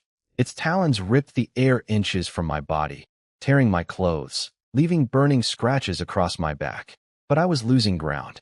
It was faster, stronger, more agile, even in the narrow canyon. The rocks could only protect me for so long. I screamed at Deep Blue inside my head. Pour everything into breaking through to level 3, and calculate the eagle's attack patterns so I can dodge. Deep Blue responded instantly. Energy flooded my channels, all 48.5 units, slamming against the barrier to level 3. Simultaneously, pale blue trajectory lines appeared in my mind, predicting exactly where the next strike would land. 3 steps left, duck. Claws sailed over my head, pulverizing the boulder behind me. Roll forward right. A lightning-wreathed wing swept through the space I'd just left. I was dancing on the edge of death, every dodge calculated to the inch. But the strain was destroying me. Blood leaked from the corner of my mouth. My veins bulged, my body screamed. Inside, the breakthrough was almost there. Almost, but not quite. Then the eagle lost patience. It opened its beak and formed a ball of concentrated purple lightning the size of a human head, crackling, blinding, radiating destruction. It launched it at me with no room to dodge. Every direction was sealed. This was death. Something in me snapped, not in defeat, but in defiance. I roared, charged straight at the lightning ball, and poured every last drop of blood fiend power into my right fist. Everything I had, everything I was. And in that same instant, the barrier inside me shattered. Level 3. Power erupted from my core like a volcano. My fist blazed with blood-red light, condensed into something like a tiny crimson sun. My fist met the lightning ball. The explosion ripped the canyon apart. Blood-red and purple light collided and annihilated each other. A shockwave blasted the fog clear for hundreds of feet, tore up the ground, and sent rock fragments flying like shrapnel. I was thrown backward like a rag doll. I coughed up a mouthful of blood midair. My right arm was broken, twisted wrong. My body was charred and smoking from the lightning. I crashed down hard and tumbled dozens of yards before stopping. The injuries were severe, but I was alive. The breakthrough's power boost and the blood fiend art's natural resistance to energy attacks had been just barely enough to survive a strike that would have killed a normal late-stage chi refining cultivator. The eagle hesitated in the air, genuinely surprised that I'd survived. That tiny pause was all I needed. I dragged myself up with my left arm and threw my broken body toward a narrow crack in the rock wall that I'd noticed earlier. The eagle screamed and dove again. Its claws reached for me. and I squeezed through the gap with an inch to spare. Its talons slammed into the rock outside. Stone shattered, but the crack was too deep and narrow for it to reach me. It circled outside, shrieking, blasting lightning at the walls. The rock blackened and crumbled, but held. I lay in the darkness, gasping, coughing blood, every bone in my body feeling broken. But I was grinning. I checked my status. Multiple fractures, internal organ damage, lightning burns. Cultivation, false chi refining, level 3, 1%. Energy remaining, 18.5 units. The breakthrough had cost me nearly everything. But I was alive, and I was stronger. Outside, the eagle raged. Inside the crack, I closed my eyes and started channeling what energy I could into healing, locking in my hard-won third level. Black Wind Gorge, Paradise and Hell, all in one place. Lying in the dark with a shattered right arm and burns all over my body, I had to make a fast decision about healing. Deep Blue gave me 3 options. Spend 15 units for basic combat readiness, 8 for just stabilizing, or 18.5 for full recovery. I picked the middle ground, 15 units to reconnect my arm bones and fix the internal damage. Full recovery would drain me completely, and in this place, having reserve energy could mean the difference between life and death. The healing left me with 3.5 energy units and an arm that worked but couldn't take any real force. Good enough. Outside, the Thunder Eagle was still circling, still furious. Going back out was suicide, so I went deeper into the crack instead. After squeezing through a narrow passage for maybe 100 feet, the space opened into a small cave lit by faintly glowing moss on the ceiling. The air was old but clean, with a hint of something fragrant. In the center sat a skeleton, not an ordinary one. The bones gleamed like white jade, still faintly radiating pressure even after what must have been centuries. Whoever this person was, they'd been powerful, at least foundation building stage, maybe higher. In front of the skeleton lay 3 items: a small leather pouch covered in faded symbols, a plain black ring, and a cracked dark red jade slip half buried in the ground. I scanned everything with Deep Blue first. No traps, no active defenses. Whatever protections the dead cultivator had left behind had faded to almost nothing. I bowed to the skeleton. Respect costs nothing. The leather pouch turned out to be a storage bag, a pocket dimension about 1 cubic meter inside, mostly empty, but in the corner sat several dozen mid-grade spirit stones, each worth 100 low-grade ones. A fortune. This single find solved my energy problems for a long time to come. The black ring was a mystery. No markings, no energy response, nothing from Deep Blue's scan. I pushed Blood Fiend power into it and got nothing back. But a cultivator of that level wouldn't keep something worthless at their side. I pocketed it for later. Then the jade slip. The moment I touched it, I felt a strange resonance with my Blood Fiend art, as if they were related. The instant my fingers made contact, the cracks on the slip blazed with blood-red light, and a massive torrent of information smashed into my brain. Far more violent than when I'd found the Blood Fiend art in the library. Fragmented images, twisted symbols, screaming voices, and a mad, burning hunger for destruction and power, all of it hammering at my consciousness at once. Deep Blue threw up emergency shields, burning my last 3.5 energy units to block the assault and filter the data. For a while I thought my skull would split open. When it finally stopped, I was drenched in sweat, barely conscious, slumped on the cave floor. But I had something new in my mind, a technique called the Dark Fiend Gold-Melting Bone Forging Method. It wasn't a complete cultivation system, it was a body tempering. Secret art. The idea was insane. Draw an extreme type of fiend fire from deep underground into your body, burn away your flesh, melt, and reforge your bones. Survive the process, and your physical body becomes as hard as a divine weapon. Fail, and you die. The success rate was terrifyingly low, but the fragmented information suggested this technique came from the same source as my Blood Fiend art, like a more extreme, advanced extension of it. I looked toward the cave exit, thinking about the darkening pool outside. If that water represented extreme fiend energy, could there be extreme fiend fire somewhere deeper in this gorge? I shook the thought away. With my current strength, attempting something like that would be pure insanity. I stored the cracked jade slip carefully, bowed deeply to the skeleton one more time, and took stock. The storage bag full of mid-grade spirit stones would keep me fueled for a long time. The mysterious ring might reveal its secrets once I grew stronger. And the bone forging method showed me a path to a level of physical power I'd barely imagined. Now I just needed to figure out how to get past an angry third-rank Thunder Eagle and out of this gorge alive. The eagle stopped attacking. The silence was worse than the noise. I checked Deep Blue's scanner and understood immediately. The eagle was still circling above, patient now, like a hunter waiting. And down on the ground, hundreds, maybe thousands, of dark energy signatures were drifting out of the fog, out of the rocks, out of old bones scattered across the canyon floor. They were gathering at my hiding spot's entrance. Fiend souls, far more dangerous than the weak wraiths I'd fought earlier. Each one was a mass of concentrated death energy and force, with enough instinct to hunt and kill. The eagle couldn't reach me in this narrow crack, so it had used its presence to herd these things toward me instead. Smart bird. My situation was terrible. Right arm barely functional, blood energy drained. Only 3.5 energy units left. Against that many fiend souls, I'd be overwhelmed in minutes. But I had the storage bag. I pulled out 3 mid-grade spirit stones and fed them to Deep Blue. 285 energy units. Just like that, my total jumped to 288.5. I spent 45 units healing everything. Arm, organs, burns, all of it. In seconds, my shattered bones fused back together. New skin replaced the charred patches, and my blood energy surged back to full. My right fist clenched with more power than before the injury. The healing even pushed my cultivation up slightly to 5%. Then the first fiend soul slithered through the rock wall.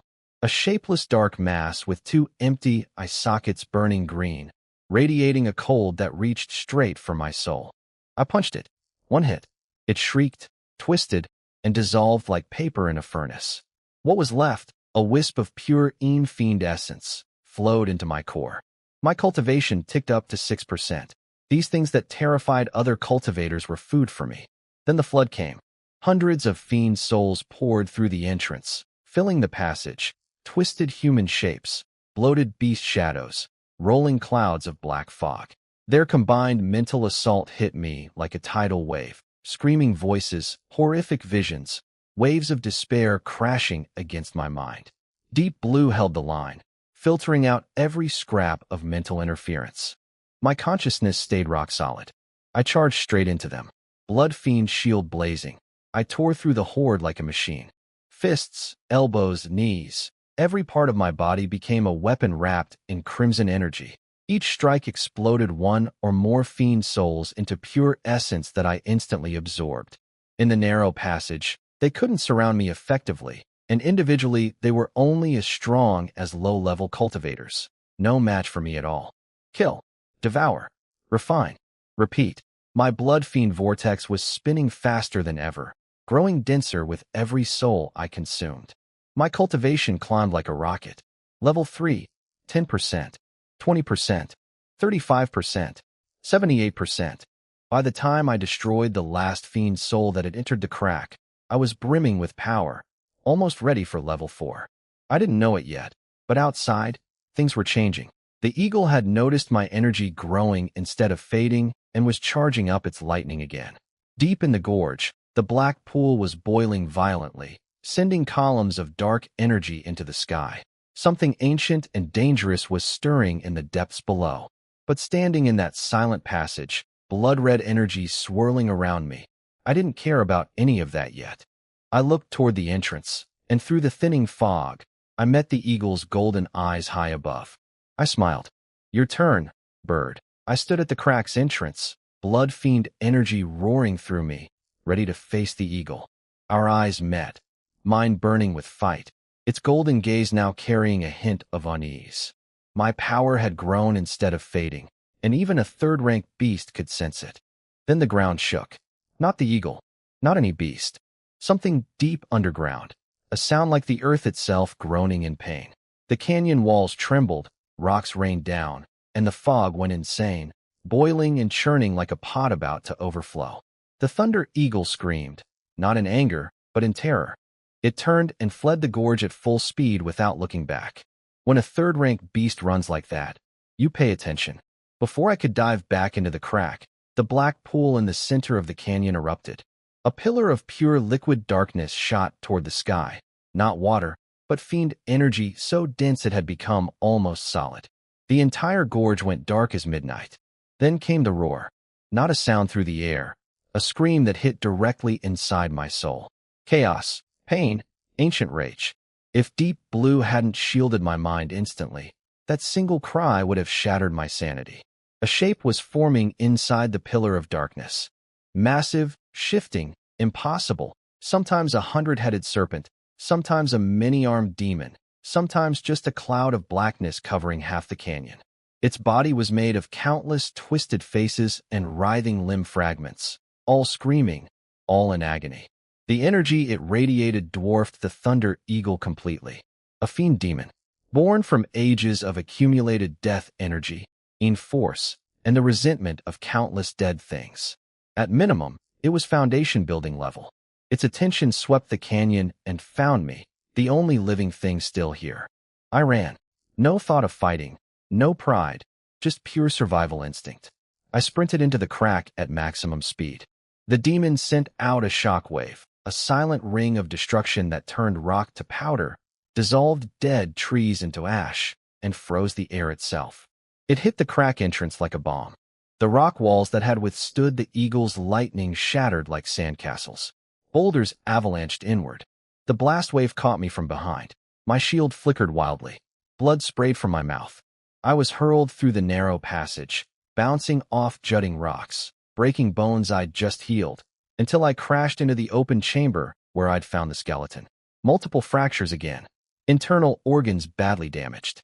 Fiend energy contamination seeping into my wounds. And that was just from the edge of the shockwave. The tunnel behind me was mostly collapsed, blocked by tons of rubble. For a moment I thought I was safe. Then I heard the hissing. Thin strands of concentrated black fiend energy were wriggling through the gaps in the rocks like living snakes, sniffing the air, sliding toward me. The demon couldn't fit through, but its power could. Trapped. Demon behind me, dead and ahead. The fiend snakes creeping closer. Then I looked at the skeleton, that ancient cultivator who'd chosen this exact spot to die. Why here? What else had they known about this place? I screamed at Deep Blue to scan the wall behind the bones. The answer came back, faint spatial distortion, traces of a nearly dead concealment array, a hidden passage. I gathered what was left of my strength and punched the wall. Rock crumbled away, revealing a narrow tunnel leading downward. Hot air drifted up from below, carrying an older, purer form of fiend energy with a strange burning quality. I didn't hesitate. I threw myself in. Behind me, the dark energy snakes reached the opening, coiled at the entrance, seemed to sense something down there that gave them pause, and slowly withdrew. Outside, the fiend demon raged on, tearing the gorge apart. I slid deeper underground, into territory more unknown and dangerous than anything above. The stone beneath my feet was warm, almost alive, as if I were walking on the back of some sleeping creature. The tunnel down was steep and burning hot. The rock walls scorched my hands as I climbed. Sulfur choked the air, mixed with a fiercer, more violent type of fiend energy than anything above. Every movement pulled at my broken bones and torn insides. At least the black energy snakes from the demon hadn't followed me down. Something about this place kept them away. The tunnel opened into a massive underground cavern. In the center flowed a river, not of water or lava, but of dark red fire. The flames danced with tiny black symbols twisting inside them, radiating heat, violence, and a corrosive destructive force that made my skin prickle from yards away. Earth-lung toxic fire. The exact thing described in the bone-forging method I'd pulled from that jade slip. The rarest, most dangerous type of fiend fire. Hot enough to melt anything, toxic enough to destroy souls. And I was sitting right next to a vein of it. The dead cultivator's cave had been built directly above this. That's why the dark Een pool existed on the surface, Een above, Yang below, a natural cycle of fiend energy. Everything connected. I was trapped. Demon behind me, fire river in front of me, body broken. Most people would call this a dead end. I called it an opportunity. The bone-forging method needed exactly this fire. Yes, my body was wrecked. Yes, the technique was nearly suicidal, even in perfect condition. But staying here meant dying slowly, and going back up meant dying fast. A 37.4% chance of survival, that's what Deep Blue calculated, was better than zero. I told Deep Blue to execute. First, I spent 50 energy units building a temporary shield around my body to block the worst of the heat. Then, using the method Deep Blue had optimized, I extended a thread of mental energy toward the fire river like a fishing line, trying to hook the tiniest wisp of toxic fire from its edge. One mistake and my soul would burn. Deep Blue guided every microsecond. Finally, I pulled free a single strand of dark red flame, thinner than a hair, and guided it toward my right arm. I dropped the shield on that arm and activated the forging technique. The pain was indescribable. My skin blackened and turned to charcoal instantly. The bone beneath groaned and cracked, glowing red-hot, as if being dipped in molten metal. I screamed. I couldn't help it. Every nerve in my arm was being incinerated. But through the agony, I could see what was happening inside. The fire was burning away impurities in my bone, while my energy reserves and blood fiend power frantically patched the cracks and fused the purified fire essence deep into the bone structure. Destruction and rebirth happening simultaneously. When the wisp of fire was finally consumed, I was drenched in sweat, barely conscious. But my right arm, the charred dead skin was already peeling off, revealing new skin underneath with a faint metallic sheen and dark red patterns. Inside, the bone felt fundamentally different. Harder, denser, radiating a sharp, hot power. It had cost 100 energy units for one arm, but at 37.4% odds, I'd survived. I didn't stop. I moved to my left arm, then my legs, then my spine, ribs, skull. Every major bone in my body got a basic tempering with the toxic fire. By the time I finished, I'd burned through nearly half my mid-grade spirit stones. Energy down to 65 units. But when I stood up, I was a completely different person. My skin had turned a healthy bronze with a subtle metallic gleam. My muscles were sculpted and dense, every fiber packed with explosive force. The air hummed when I moved. My arms, especially, were transformed. They looked normal until I flexed. Then faint dark red lines surfaced beneath the skin, radiating heat that warped the air around them. Cultivation, false chi refining, level 4, 15%. All injuries healed. The bone forging method at practiced level. My physical body was now several times tougher than before, strong enough to withstand hits from low-grade spiritual weapons with just my bare flesh. I looked up at the blocked tunnel above me, then back at the fire river. There was more to gain here, but it could wait. I needed to stabilize, digest everything, and find a way out. And that demon up there? After what I'd just been through, I wasn't so sure I needed to run from it anymore. I opened my eyes in the underground cavern feeling like a completely different person. Level 4, bones forged in toxic fire, power humming through every fiber. When I flexed, my joints rang like struck metal. Time to leave. I walked to the collapsed tunnel and pressed my right hand against a boulder. The dark red lines beneath my skin glowed. Where my palm touched stone, the rock turned soft and red like heated wax. The bone forging method had left my body radiating a corrosive heat that melted solid rock on contact. I squeezed, and a boulder that would take several men to lift crumbled to dust in my fist. I cleared the entire blockage in minutes. Standing at the widened entrance, I looked out into the fog-filled gorge. The demon was still there, that massive, shifting darkness made of screaming faces and writhing shadows, lurking in the mist. Its chaotic consciousness locked onto me immediately. Black tendrils of concentrated fiend energy lashed toward me from every direction. This time, I didn't run. I raised my right arm. The dark red lines lit up like flowing lava. A wave of scorching, destructive energy radiated outward naturally. The first tendrils that touched it hissed and dissolved like snow hitting a bonfire. My fire-forged body produced energy that was the exact opposite of the demon's cold, dead power, a natural counter. The demon screamed with rage and threw everything at me. Hundreds of black tentacles swarmed from the fog, while its mental assault hammered my mind with wailing voices and nightmare visions. Deep Blue blocked every psychic attack cold. My eyes stayed clear, locked on the target. Deep inside the demon's shifting body, a head-sized orb of pure soul fiend essence pulsed and writhed. Its core, its only weakness, I charged straight in. Blood Fiend shield deflected what my heated arms couldn't melt. Left fist smashed through thick tentacles with raw force. Right arm simply swept through them. The scorching energy dissolved them on contact, faster and cleaner than any punch.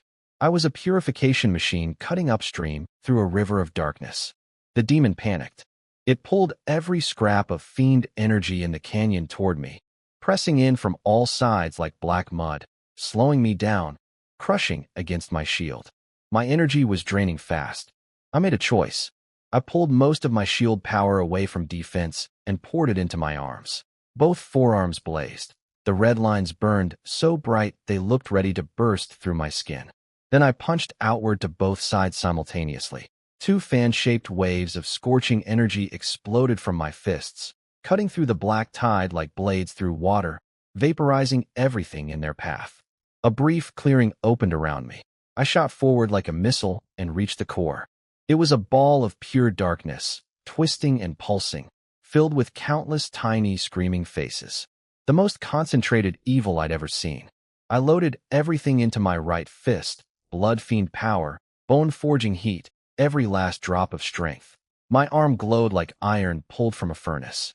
The air around my knuckles warped from the heat. I punched through it. No explosion, just a sound like space tearing apart. My burning fist drove into the core like a red-hot drill into ice. The demon let out the most terrible scream yet. Pure, primal terror. Its massive shadow body convulsed, expanded, contracted. The core hissed and smoked under my fist, shrinking rapidly, its darkness boiling away. Then it popped. Gone. Without its core, the demon collapsed. The countless ghost fragments that formed its body scattered in every direction, dissolving into the fog. The suffocating pressure that had filled the entire gorge simply vanished. I stood there, arms still extended, breathing hard. I'd won. A false chi refining level 4 cultivator, with no spirit root, had just destroyed a foundation-building level fiend demon. It wasn't a clean victory. I'd used every advantage I had, exploited the perfect counter from the bone-forging method, and burned through massive energy. But it was a win.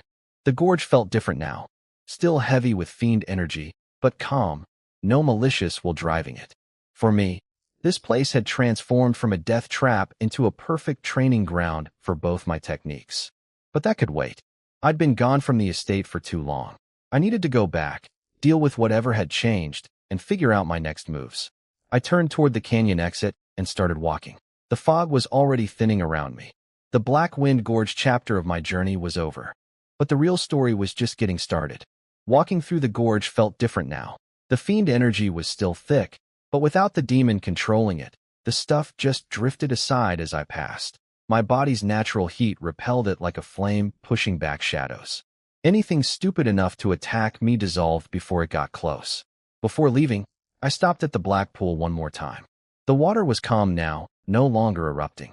I filled a jade bottle from the dead cultivator's storage bag with half a bottle of dark Fiend water.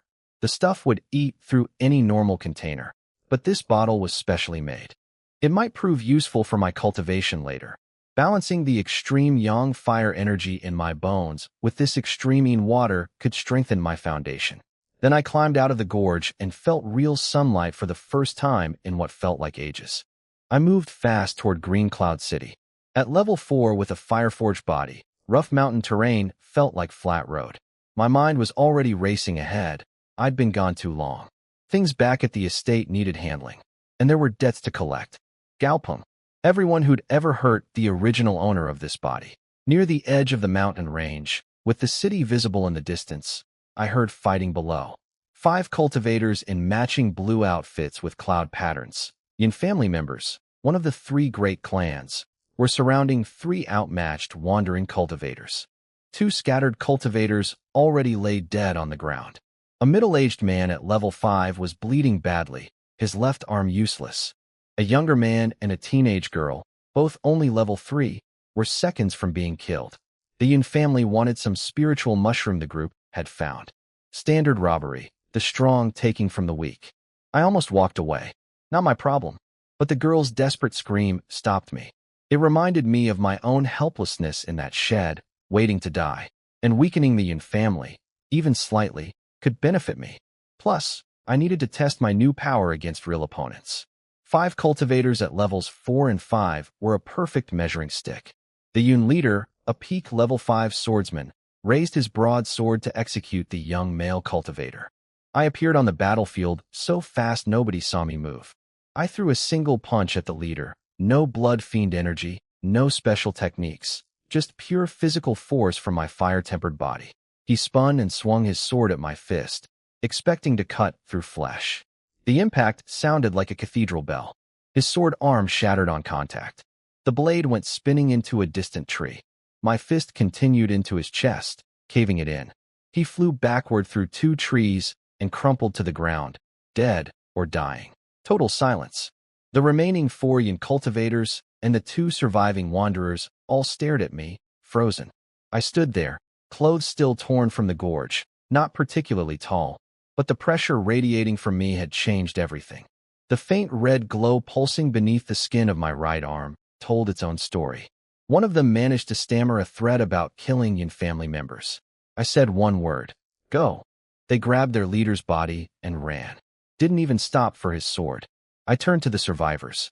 The young man pulled the girl down, and they both kowtowed, calling me senior. I sent a thread of healing energy into the unconscious middle-aged man to stabilize him, then took the earth spirit mushroom they offered as payment. Fair exchange for saving their lives. Before leaving, I asked about recent news. 2 things caught my attention. First, in half a month, the 3 great families were hosting something called the Green Cloud Small Assembly, a tournament with serious prizes, possibly including a foundation-building pill. Second, Gao Peng, the young master who'd killed this body's original owner with a casual slap, had been injured by someone in the outer mountains. The Gao family was investigating. Gao Peng hurt. Interesting. I kept my face blank. I vanished into the trees, leaving the grateful wanderers behind, my mind already churning. A tournament with a foundation-building pill as a prize. Gao Peng weakened. The Yun family's arrogance. The waters of Green Cloud City were getting murkier by the day. Good. Murky water is where you catch the biggest fish. I smiled coldly as the city walls grew larger ahead of me. Gao family, I'm back. I came back to the estate through the side gate at sunset. The guards barely recognized me. One of them started to say my name like a question, unsure if I was really the same person. I walked past without answering. He didn't dare stop me. Inside, the stares followed me everywhere. Shock, curiosity, fear, jealousy. The rumors had clearly been busy while I was gone. The mountain, opportunity, beating Gao Wang, disappearing for days. I ignored all of it. Opinions don't matter. Only strength matters. I'd barely made it through a courtyard gate when 5 men blocked my path. Their leader was Gao Hu, another one of Gao Peng's loyal dogs. Level 4 Qi refining, thin face, cold eyes. The others behind him ranged from level 2 to 3. He sneered about my dumb luck in the mountains and announced he was here to break my legs and drag me to the young master. I told him to move. He ordered his men to attack. They rushed me. I stepped forward and hit 3 of them. Casual, no blood fiend energy, no technique, just my bare fists backed by fire-forged bones. 3 dull thuds. 3 bodies flying backward, chests caved in, blood spraying midair. They hit the ground and couldn't get up. Gao Hu's smirk froze solid. He hadn't even seen me swing. 3 punches faster than a level 4 cultivator could track, each one hitting harder than anything he could produce. He started backing away, stammering threats about Gao Peng's protection. I walked toward him slowly. Each step seemed to press the air heavier around him. I asked where Gao Peng was. He blurted out that the young master was recovering from injuries before he could stop himself. So the rumors were true. I reached out and grabbed his neck, lifting him off the ground with one hand. His spiritual energy tried to resist and couldn't. My body's heat suppressed it like water smothering a candle. He clawed at my fingers uselessly. They might as well have been iron bars. "Who's the waste now?" I asked. Then I tossed him into a decorative rock formation. Ribs cracked. He crumpled and lay there, staring at me with pure terror. I walked through the groaning bodies without looking down and headed for my shed. Behind me, servants who'd been secretly watching stood frozen, too scared to breathe. They waited until I'd disappeared before rushing to help the injured. The news would spread through the estate like wildfire. The worthless kid was back. He'd manhandled a level 4 cultivator like a toy. Nobody would know exactly how strong I'd become, and that uncertainty would keep them cautious. Back in the shed, I closed the door and sat down on the hay. Today's display was just a taste, enough to buy myself some peace while I consolidated my gains. I had the bone-forging method to deepen, spirit stones to convert, and a new cultivation level to stabilize. And the timing couldn't be better. Gao Peng was injured and vulnerable. A tournament called the Green Cloud Small Assembly was coming in 2 weeks, with prizes that might include a foundation-building pill. I'd arrived back at exactly the right moment. Back in the shed, I spent the first 2 days stabilizing. My power had grown so fast that I needed to make sure every bit of it was fully under my control before showing more of it. When I dealt with Gao Hu, I'd been precise, showed enough strength to scare people, but kept my real abilities hidden. I didn't want to become everyone's target just yet. It worked. Nobody came near my shed. The servants delivering food were suddenly polite, and the portions got bigger. Meat, vegetables, decent rice. Amazing what a little fear can do. I tried again to unlock the black ring from the dead cultivator's cave. Blood, energy, deep blue scanning. Nothing worked. Deep blue said the ring had multiple layers of energy shielding far beyond what we could currently crack. Probably a high-level artifact or some kind of inheritance token. I put it away. Some things reveal themselves when the time is right. I focused on training.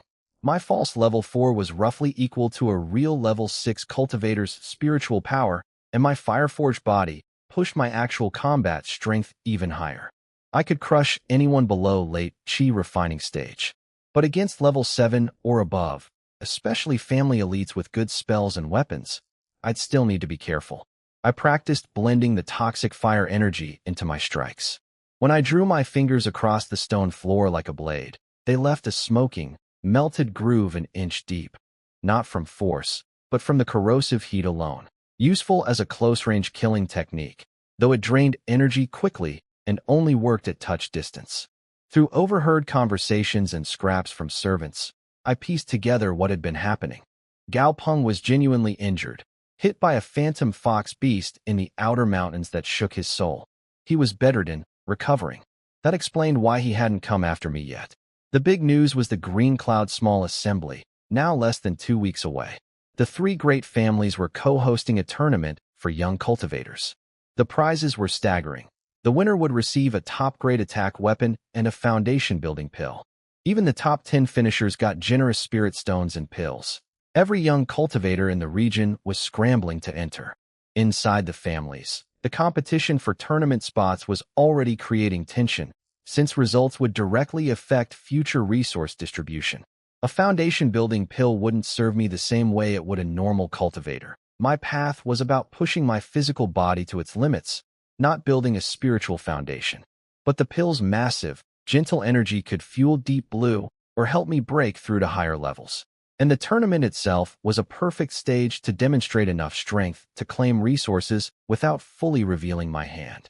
I had to compete. Then a messenger came to my door. A man named Gao Fu, sent by the family's administrative hall, announced that in 3 days there would be an internal selection match to choose who would represent the family at the assembly. The entry requirement, under 20 years old, cultivation at Qi refining level 3 or above. Level 3. A threshold specifically designed to keep someone like the spiritless waste out. Under normal circumstances, it would have been impossible for me. He nervously added that all applicants needed to register in person and undergo a cultivation test to verify they qualified. I told him I'd be there. My voice gave away nothing. After he left, I allowed myself a cold smile. A cultivation test? Perfect. I wanted to see the looks on their faces when the family's former punching bag walked in and showed them what impossible looked like. 3 days. The training grounds. This was going to be fun. 3 days later, the training ground was packed. Every young family member who thought they had a chance was there, clustered in little groups based on who they followed. At the center stood a testing stone, a tall blue pillar covered in symbols with a crystal ball on top. Press your hand to it. Push your spiritual energy in, and the crystal shows your level through rings of colored light.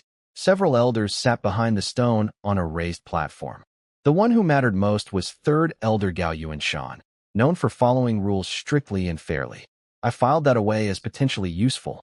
I stood alone at the edge of the crowd in my faded old clothes. The whispers started immediately. He actually came, a spiritless waste. What's he thinking? Even if he's got some brute strength, the testing stone doesn't lie. I heard every word and felt nothing. The testing began. Most kids showed 3 rings, level 3. A few managed 4.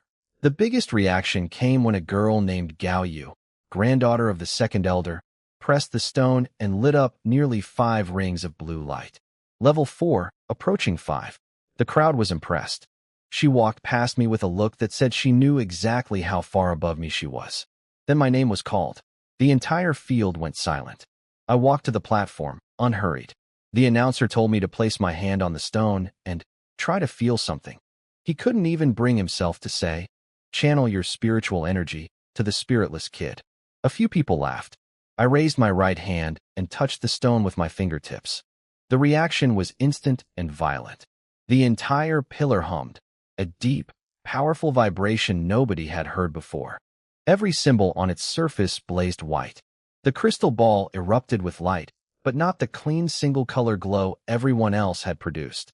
Mine was chaos, red, black, and gray swirling together, flashing and colliding, flooding the platform with wild, shifting color. The intensity dwarfed everyone who'd gone before, including Gao Yu. The crowd exploded.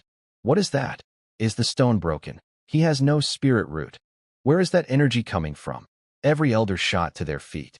The announcer's jaw hung open. Third elder Gao Yuanshan rushed to the stone, examined it, and reached out to feel the energy it was picking up. I could tell from his face that he'd never encountered anything like the signature my blood fiend power and fire-forged bones were producing. A mixture of scorching heat and deathly cold, violence and stillness, all tangled together. He turned on me, eyes sharp as knives. What did you do? This isn't spiritual energy. What are you hiding? I pulled my hand back. The light faded. I looked at him with just the right amount of confused innocence. I only did what I was told, third elder. I put my hand on the stone. Perhaps it malfunctioned. He stared hard, searching my face for a lie. I gave him nothing but calm and a hint of being unfairly accused. He was stuck. The stone had clearly registered energy at level 4 or above. Everyone had seen it. Disqualifying me over an unexplained reading in front of the entire family would violate his own reputation for fairness. He took a breath and announced, "The testing stone showed an abnormal result. The cause will be investigated. However, based on the intensity of the energy displayed, Gao Ju meets the standard of Qi refining level 4 or above. He qualifies for the selection matches." Uproar. But nobody dared argue with the third elder's ruling. I bowed politely, said thank you, and walked off the platform into a sea of stunned, confused, hostile stares. Let them investigate the stone. The blood fiend art and bone forging method operate on a level their little testing pillar was never built to understand. They'd find nothing. All I needed was a spot in the competition. Now I had it. The real show, the selection fights, the resources, and a certain injured young master named Gao Peng was about to begin. My name was on everyone's lips again. But this time, not as the waste, as something they couldn't explain and couldn't ignore. The tournament started right after the testing stone drama. 20-some qualifiers drew lots for opponents. I got a late slot, matched against a level 3 kid in the first round. He came at me with a low-grade flying sword. To my eyes it moved like it was underwater. I sidestepped without using any blood fiend energy, reached out, and pinched the blade between my fingers. He tried to pull it back with all his spiritual power. It didn't budge. I squeezed, and the sword snapped in half in my bare hand. The crowd gasped. The kid surrendered before I could ask. The next few rounds were the same story. Level 3, level 4, it didn't matter. I broke through fire spells with my fist wind alone. I slapped flying weapons out of the air. One kid wrapped me in a binding vine technique at full power. I flexed, and the vines shredded like wet paper. I never used blood fiend energy, never showed the fire forge techniques. Just raw physical power, controlled precisely enough to beat each opponent without seriously hurting them. The mockery from earlier was gone. In its place, shock, fear, and a complicated silence. The kid they'd all stepped on was now the one they had to look up at. I noticed Gao Yu watching from the sidelines, her face pale. She'd expected her near level 5 cultivation to carry her to the top. Now she wasn't so sure. Third Elder Gao Yuanshan never took his eyes off me. I could practically see the gears turning. He recognized body cultivation when he saw it, but couldn't figure out where I'd gotten the training. Good. Let him wonder. The semifinals came down to 4. Me, Gao Yu, a kid named Gao Xuan who was the 5th elder's son, and Gao Yin from the family head's bloodline. I drew Gao Yin. He was stocky, practiced the family's earth element defensive art, and was considered the toughest shield in his generation. He greeted me with genuine respect, a first from anyone in this family, and opened by summoning a thick stone shield while coating his fists in rock armor, then charged me like a bull. I stood still. When his shield was about to slam into me, I threw one punch. No blood fiend energy, just my fist. It went through his shield like paper. The stone barrier cracked, then exploded into yellow light fragments. The shockwave stopped his charge cold, drove him stumbling backward, and dropped him on the ground. He stared at his destroyed defense, then at my undamaged fist, completely lost. I told him, well fought, and he laughed bitterly, conceding. He knew I'd held back. In the other semifinal, Gao Yu beat Gao Xuan after a tough fight using water techniques and a mid-grade ribbon weapon. So the final would be me against Gao Yu, the family's former waist versus their golden girl. The crowd couldn't have been more excited. She stepped onto the stage, water blue ribbon spiraling around her like a living snake, cold mist rising from it. She looked at me with zero arrogance left, just total focus. Please, she said. Please, I answered. The final match was me against Gao Yu, the family's golden girl, level 4 peak, wielding a mid-grade ribbon weapon called Flowing Cloud Water Sleeves. She looked like a fairy from a painting, surrounded by cold mist and blue light. I stood across from her in my faded old shirt. No weapons, no glowing aura. Just stillness. The moment the match started, she came at me with everything. She knew she couldn't let me get close. Dozens of ice spears rained down, while her ribbon weapon split into 2 blue whips that tried to cut off my escape routes. Smart combination. I moved through the ice storm like water, dodging most of it. The few spears I couldn't avoid, I swatted away or took on my shoulder. They shattered on contact. Then I stepped forward into her ribbon attack and let a flash of blood fiend energy coat my palms. I chopped both ribbons at their weak points. They sputtered and lost control. She felt the burning, corrosive force travel through them and yank them back immediately. She switched tactics, fell back and bombarded me from distance. Water dragons, ice seals, needle rain. One spell after another, non-stop. The stage turned into a frozen battlefield, ice fragments flying everywhere. I played defense, not because I had to, but because I wanted to study how a real cultivator fights. I watched how her spiritual energy flowed when she cast spells, how she linked techniques together, how she positioned herself. Every attack she threw, I absorbed the lesson while deflecting it with minimal effort. The crowd was mesmerized. Her attacks were beautiful and powerful, everything a proper cultivator should be. My defense was brutal and absolute, everything they'd never imagined a waste could become. She realized she was losing the war of attrition. Her spiritual energy was draining while I barely showed signs of tiring. She made her decision. She stopped retreating. Both hands formed a complex seal, and all her remaining spiritual energy flooded into the ribbon weapon. It blazed with light.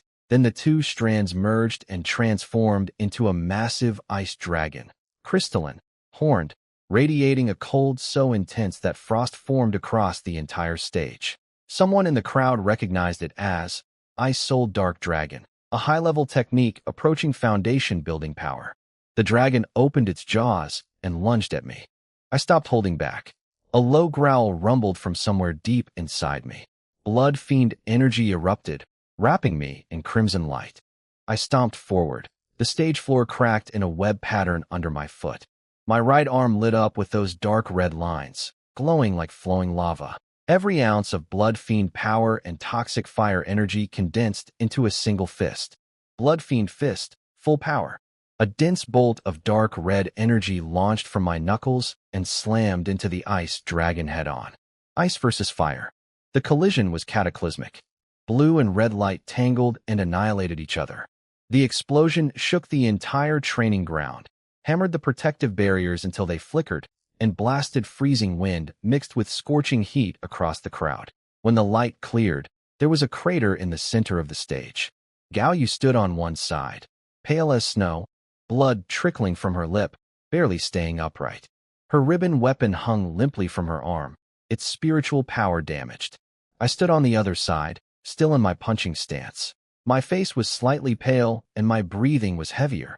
That strike had cost me too. But my skin beneath my torn shirt gleamed with its faint metallic sheen, completely unharmed. I lowered my fist. "Well fought," I said. She looked at me, at my almost untouched body, at her depleted energy, at her damaged weapon, and something shifted behind her eyes. Bitterness, respect, acceptance. "You're too strong," she said quietly. I concede. Silence. Then the crowd erupted. I'd won. First place. The spiritless waste had beaten the family's prized genius with overwhelming power. Up on the platform, Third Elder Gao Yuanshan stared at me with an expression I couldn't quite read. Shock, calculation, something like resignation. I heard him murmur something about body cultivation and fiend energy. I walked off the stage without acknowledging the noise. I had what I came for: the top spot, the tournament entry, and a clear path toward that foundation-building pill. My eyes drifted toward the luxurious courtyard deep inside the estate, where the family had lived, and where a certain young master named Gao Peng was recovering from his injuries. Time to pay an old friend a visit. The announcer confirmed the results. First place, me. I got priority pick of the rewards, a spot in the Green Cloud Assembly, and the right to represent the family. When they brought out the prizes, mid-grade weapons, pills, spirit stones, everyone expected me to grab the best sword, a flying blade called Green Edge. I didn't even look at it. I took all 5 bottles of Qi condensing pills, 50 pills total, and the 200 low-grade spirit stones. People thought I was crazy. A mid-grade weapon was worth far more on the market. But I don't fight with swords. I fight with my fists. What I needed was fuel for Deep Blue, and pills and stones converted perfectly into energy units. When I swept everything into my storage bag with a casual wave, the crowd gasped again. A storage artifact, more proof that the waste had stumbled onto serious opportunities. Third Elder Gao Yuanshan gave us our marching orders. 10 days from now, the 4 of us, me, Gao Yu, Gao Yin, and Gao Xuan, would represent the family at the assembly. He told us to bring honor and seize resources. The other 3 bowed and pledged obedience. I just nodded. The elder gave me one long, unreadable look before leaving with the others. I knew they'd be discussing me behind closed doors, the testing stone anomaly, my unknown techniques, my impossible strength. Let them talk. I'd barely left the training ground when someone stepped into my path. A man in fine robes, face resembling Gao Peng's but older, with a more stable presence. Qi refining level 6. Gao Long, the eldest legitimate son, Gao Peng's older brother. He looked down at me the way all these people do and told me I'd hidden well. Then came the threats. I'd embarrassed his faction by beating their people, and if I caused trouble at the assembly or reached for things above my station, he wouldn't show mercy. He reminded me I was still just a spiritless bastard son. I smiled at him, cold enough to frost glass. "I'll remember your words," I said, "but please pass a message to Gao Peng for me. Tell him to rest up. I'll be settling our accounts personally." His face turned the color of iron. I walked around him and didn't look back. I knew what would happen next. He'd run to his father, the family head, and push for action, either control me or eliminate me before I grew any stronger. The legitimate bloodline would never tolerate an uncontrollable variable like me rising through the ranks. Good. Let them come. Back in the shed, I converted everything. 50 pills and 200 spirit stones went straight into Deep Blue. 325 energy units. My reserves were stacked again. I didn't spend any of it. The assembly was 10 days away. These units were my emergency fund, for healing, for sudden breakthroughs, for whatever surprises the tournament might throw at me. Better to sit on a full tank than squeeze out a marginal upgrade now. I closed my eyes and settled into cultivation, stabilizing my level 4 foundation and replaying my fight against Gao Yu. Her Ice Soul Dragon technique had been genuinely impressive. The way she'd compressed and shaped her spiritual energy, the control over elemental forces. Different from my path, but there were principles I could adapt. Outside my shed, the undercurrents in the family were getting stronger. The elders were scheming. The legitimate heirs were plotting. Everyone was recalculating where the waste fit into their plans. 10 days. Then the Green Cloud Assembly. Things were about to get very interesting. I was deep in cultivation when someone came to the door, not a servant, but the family head's personal butler, a man named Gao. Late-stage Qi refining, at least. He said the family head wanted to see me at Lingering Cloud Pavilion. So my father had finally decided to deal with me. Took him long enough. I followed the old butler through parts of the estate I'd never been allowed to enter. Grand courtyards, heavy security, everything dripping with wealth and power. We arrived at an elegant building deep in the family compound. Inside sat 3 people. The family head, Gao Yueshan, wore purple robes and radiated the pressure of a foundation-building cultivator, an entirely different level from anyone I'd faced so far. His eyes were deep and calculating, impossible to read. Next to him sat Gao Peng, the young master who'd killed the original owner of this body with a casual slap. He was pale, still recovering from his injuries, but his eyes burned with pure hatred when he saw me. And beside Gao Peng sat his mother, Lady Liu, the family head's first wife. Beautiful, cruel-looking, staring at me like I was something unpleasant stuck to her shoe. I bowed and called him father. The word tasted like ash. He tried the pressure trick first, letting his foundation-building spiritual force press down on me, testing whether I'd crack. My blood fiend energy neutralized it automatically. I didn't flinch.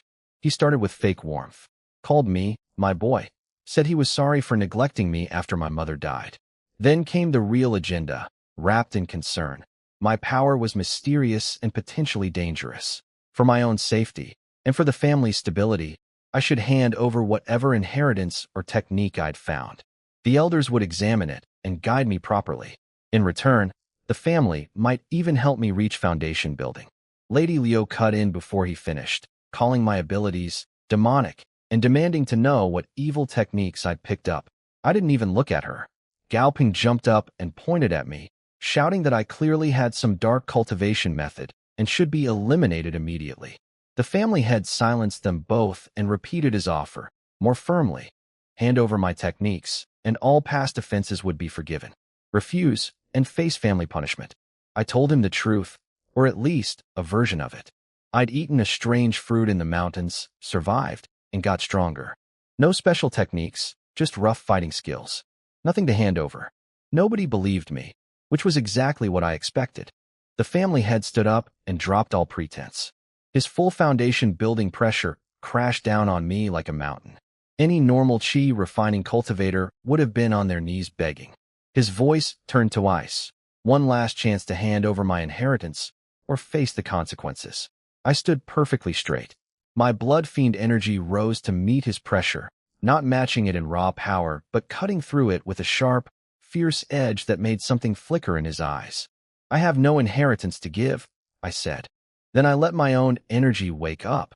That savage, burning presence rolling off me like heat from a furnace. If you want to use family law on me, I said, go ahead and try. The 10 days before the tournament were quiet, suspiciously so. My father didn't summon me again. Gao Peng and his brother stayed invisible. I knew they were just waiting for the right moment. Fine. So was I? I spent every hour training. The 325 energy units stayed untouched, my emergency reserve. Instead, I focused on blending the blood fiend art with the bone forging method, especially learning to shape and compress the toxic fire energy into tighter, more penetrating forms rather than just coating my fists with it. Progress was slow but steady. On the morning of the assembly, our group gathered at the estate gates before dawn. Third Elder Gao Yuanshan led us. Me, Gao Yu, Gao Yin, and Gao Xuan, plus 2 senior escorts. Everyone was dressed sharp except me, still wearing my faded old shirt. Gao Yu glanced at me with that complicated look she'd had since our fight. The other 2 were buzzing with nervous excitement. Green Cloud Plaza was enormous, a massive open square with 10 stone fighting stages, surrounded by viewing platforms packed with thousands of spectators. All 3 great families had their banners flying. Smaller clans and wandering cultivators filled every gap. The noise was deafening. Rumors about me had already spread through the crowd. The spiritless waste who broke the testing stone, the bare-handed weapon breaker, Curious, hostile, and calculating eyes followed me everywhere. I ignored them all. The Lin family arrived. Lin Tian still looked arrogant, but paler than before, something dark behind his eyes. Lin Xue scanned our group and paused on me for a moment. That same piercing look from the marketplace weeks ago. The Yin family showed up with cold faces. They hadn't forgotten what I'd done to their people in the mountains. Their stares promised trouble. The tournament opened with a mass brawl, 100 fighters crammed onto each of 10 stages, with only the last 10 standing on each stage advancing to the individual rounds. Pure chaos. I drew stage 7. The moment the signal dropped, several fighters targeted me immediately. 3 Yin family members coordinated an attack with a sword, a saber, and a flying shuttle. Wandering cultivators hit me from behind with fireballs and wind blades. 6-on-1 right from the start. I walked straight through it. I punched the saber out of the air, the blade bent. I slapped the sword aside with my palm. The weapon's spirit wailed. I flicked the flying shuttle back at its owner so fast he had to dive to dodge his own weapon. The spells from behind splashed against my blood fiend shield and dissolved like rain on hot stone. Then I went to work. I moved through that crowd like a wolf through sheep. Fists, elbows, knees, no fancy moves, just speed and raw power. One palm strike sent a cultivator flying off the stage, spitting blood. One shoulder check shattered an arm. Nobody lasted more than a single exchange with me. Voices from the crowd. Is that actually a human body? He's not wearing armor. That's his skin. When did the Gao family breed a monster like this? I noticed Gao. You watching from the rest area, her hands clenched. I could see it on her face. She'd finally realized that in our final match, I hadn't even used half my strength. Within 15 minutes, fewer than 15 people were still standing on stage 7. The survivors looked at each other, looked at me standing calmly in the center surrounded by groaning bodies, and someone shouted, "We surrender." The rest jumped off the stage like it was on fire. Stage 7, first to finish. I closed my eyes and started breathing exercises as if the whole thing had been a warm-up. The other stages finished eventually. Gao Yu, Gao Yan, and Gao Xuan all advanced from their stages too, though none of them dominated the way I did. Lin Tian and a Yun family fighter named Yun Lia also breezed through. 100 fighters advanced total. After a short rest, the real tournament would begin, one-on-one elimination matches. Every eye in that plaza was on me. Curiosity, fear, and hunger for a fight. I could feel all of it pressing in from every direction.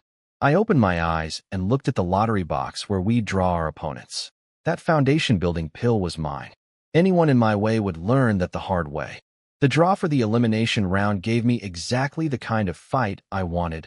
Lin Dong, the Lin family's second seed. Lightning attribute, rare spirit root, Qi refining level 6. The crowd buzzed with excitement. People figured the monster from the Gao family had finally met his match. Lin Dong thought so too. He grinned at me with tiny sparks of electricity crawling across his skin and asked if my tough body could handle his lightning. I raised my hand and gestured for him to begin.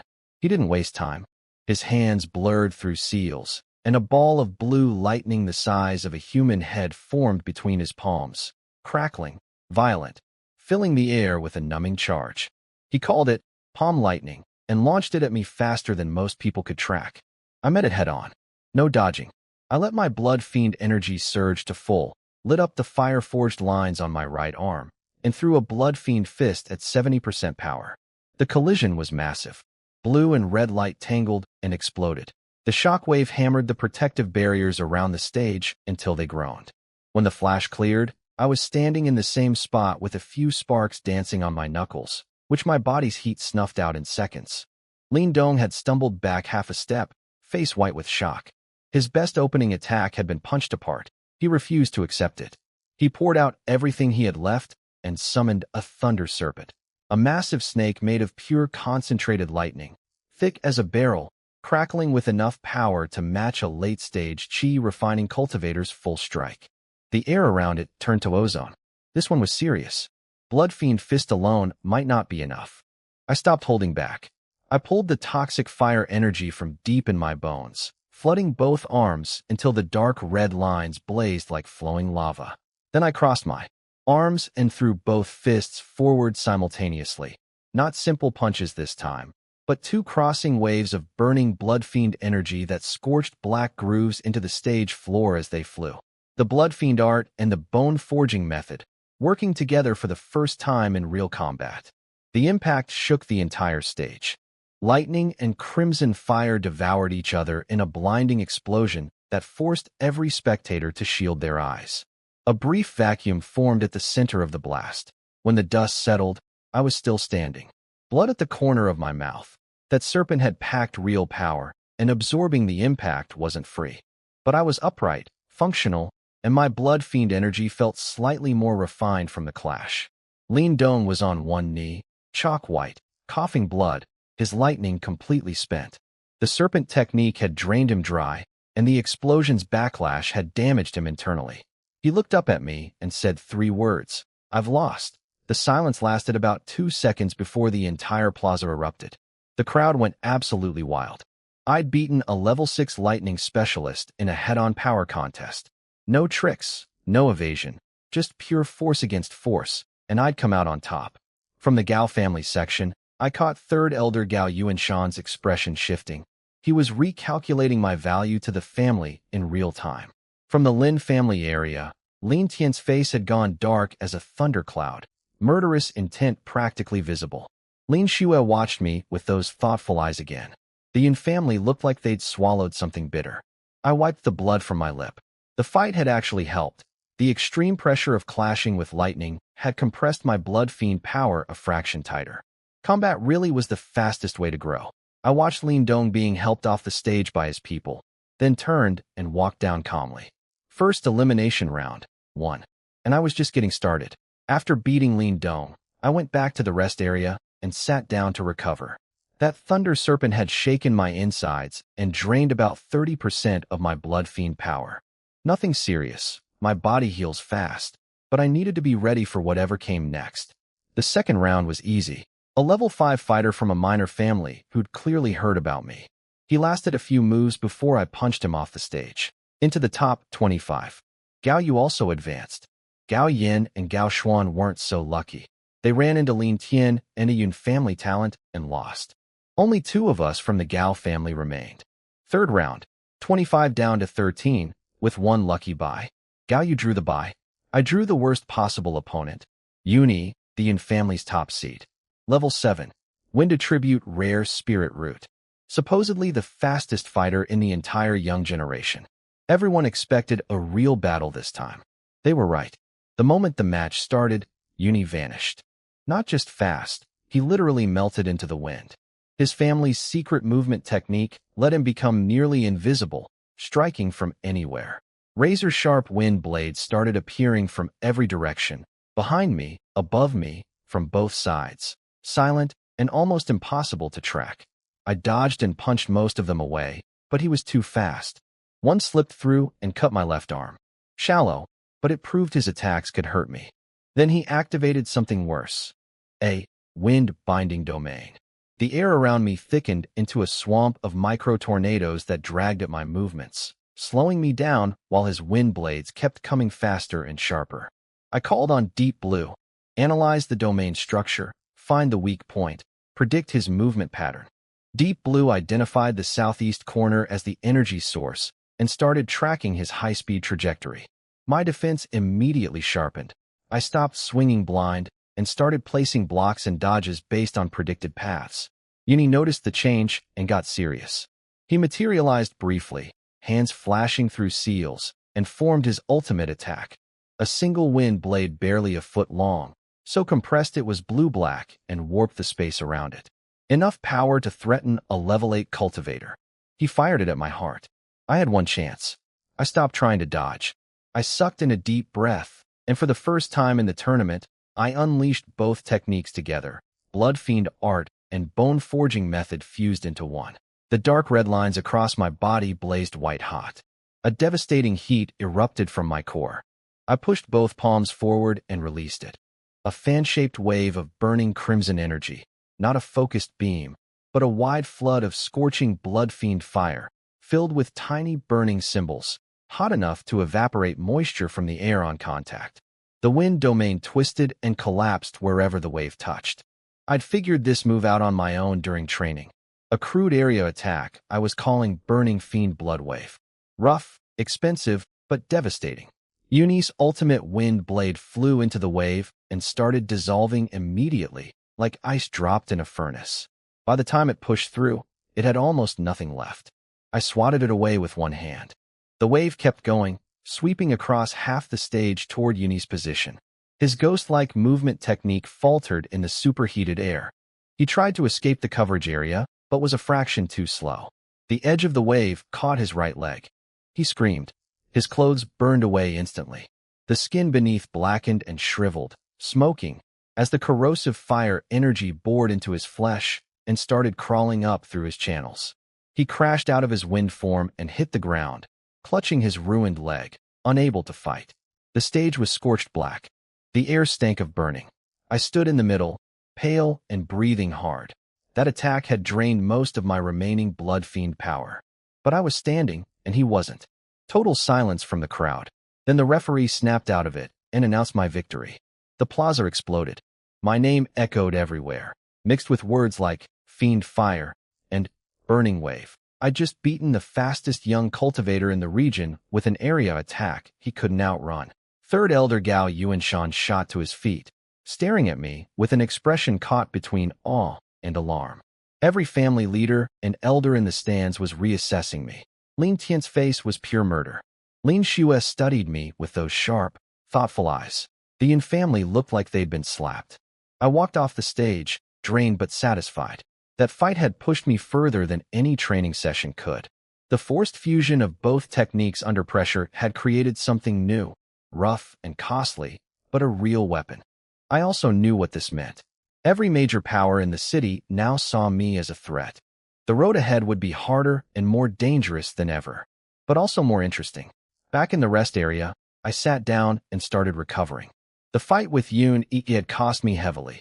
The Burning Fiend Bloodwave had drained most of my blood fiend power and left my channels aching.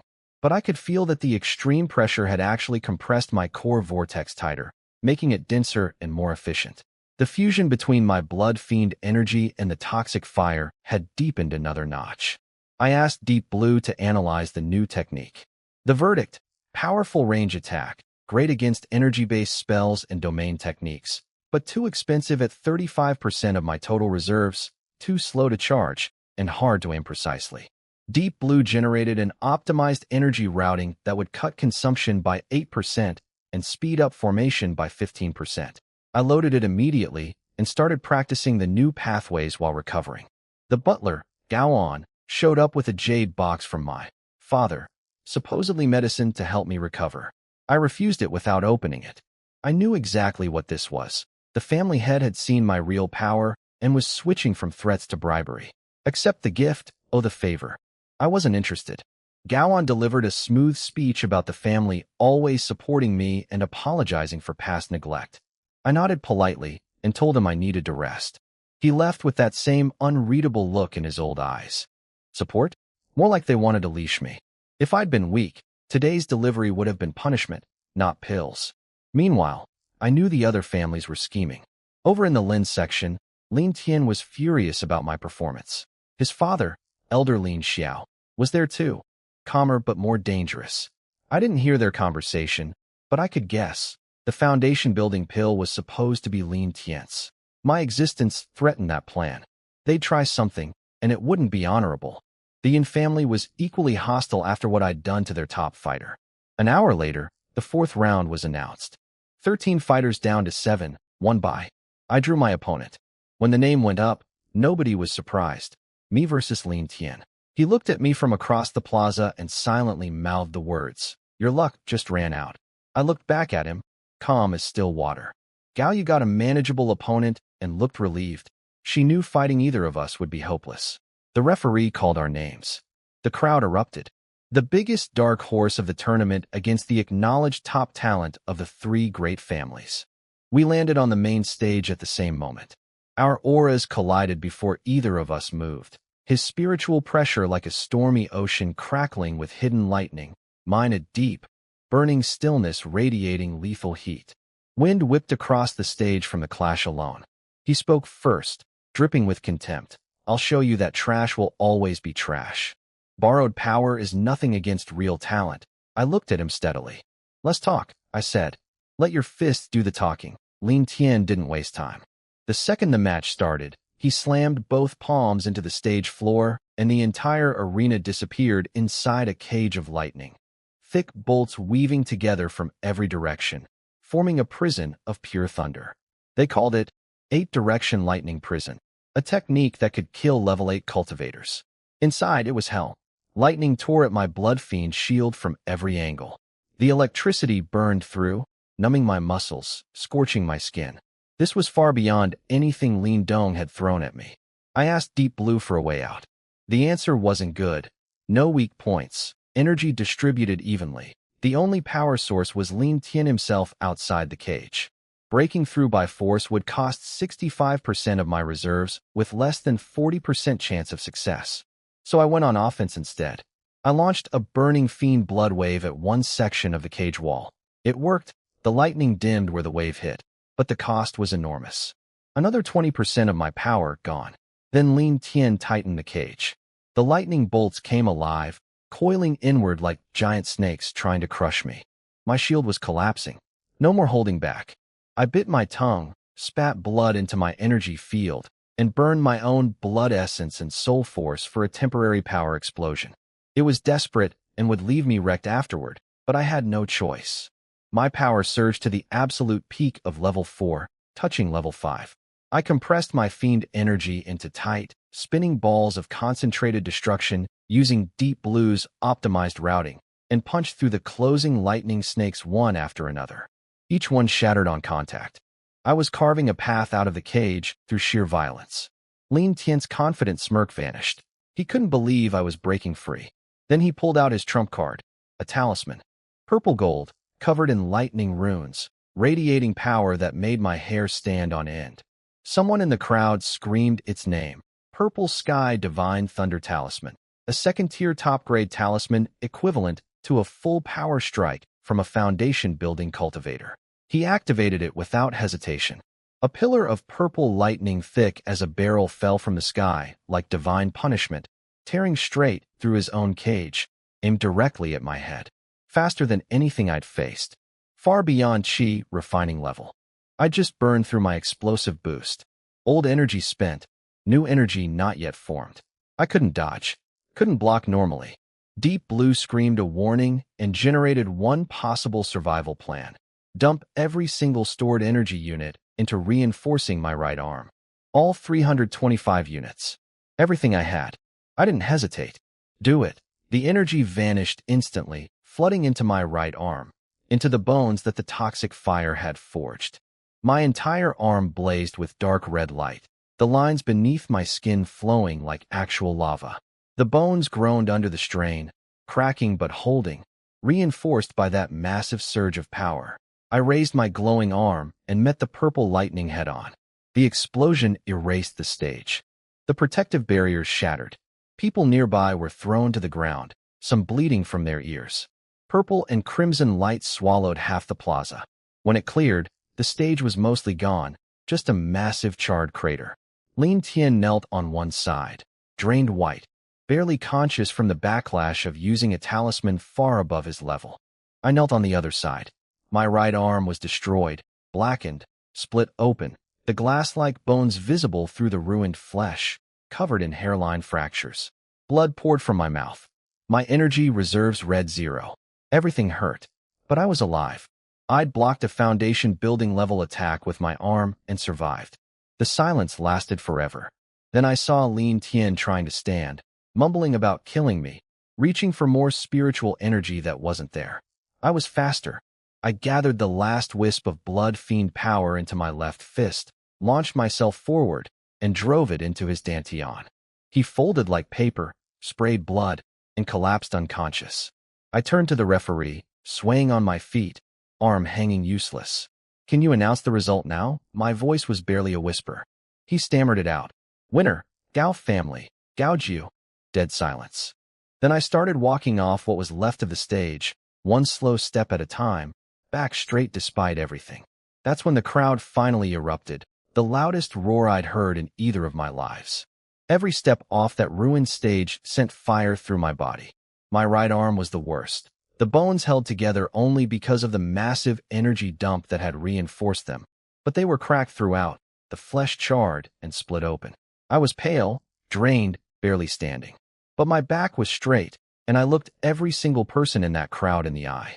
The announcer made it official. Champion of the Green Cloud Small Assembly, Qi Refining Division, Gao Jiu. Third Elder Gao Yuanshan caught me before I fell, pushing healing energy into my body to stabilize the damage. He said, "Good," 3 times, his voice shaking. I'd brought the family more than a trophy. I'd made every other faction in the city afraid of us. Gao Yu ended up 4th overall. She stared at me like she was seeing me for the first time, finally understanding that our close, final match had been me fighting at a fraction of my ability. The Lin family section was dead silent. Lin Tian lay unconscious, his dantian damaged by my last punch. His father Lin Xiao looked ready to kill someone. At the award ceremony, I walked up and took the jade box with my left hand. Inside it sat the foundation building pill, radiating warm, massive energy even through the container. The key to everything. Alongside it came a top-grade weapon called Wind-Splitting Blade and 500 low-grade spirit stones. I put it all away without changing expression. We were leaving the plaza when it happened. Lin Xiao stepped into our path, with several Lin family foundation building elders behind him. The Yun family closed in from the other side. Both groups looked ready for violence. Lin Xiao accused me of using forbidden techniques, crippling his son, and practicing demonic cultivation. He demanded the Gao family hand me over.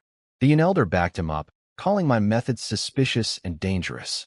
Gao Yuanshan moved to shield me, releasing his own foundation building pressure. But I pushed past him and stepped forward. I held up the jade box with the foundation building pill inside and said, "You want an explanation? On this stage, the winner takes all. I won with my own strength and took what I earned." I paused and looked at both elders. "If you're not satisfied, send your young fighters to challenge me again. I'll be happy to oblige." Their faces went dark as iron. After Lin Tian's loss, even with a second-tier talisman, who among their younger generation could possibly beat me? Gao Yuanshan seized the moment and backed me up, warning them that the Gao family wouldn't be bullied. The standoff might have turned ugly, but then a calm, commanding voice spoke from above. "Enough!" The city lord, Morong Yi, floated in the air above us. Foundation building peak, the strongest person in Green Cloud City. He told everyone the tournament was over, results were final, and personal grudges should be settled outside the city, not on his plaza. He glanced at me with something that might have been approval. "Gao family kid, not bad. Heal up. Don't waste that talent." Then he vanished. With the city lord's words settling things, the Lin and Yun families had no choice but to leave, dragging their injured fighters with them. But the hatred in their eyes promised this wasn't over. On the carriage ride home, I sat with my eyes closed, feeling the pain in my shattered arm, the emptiness where my energy reserves used to be, and the weight of the jade box in my left hand. The storm was just beginning. Every major power in the city now saw me as either a prize to capture or a threat to eliminate. The Gao family itself would try harder than ever to control me, and Lin Xiao would come for blood eventually. None of it scared me.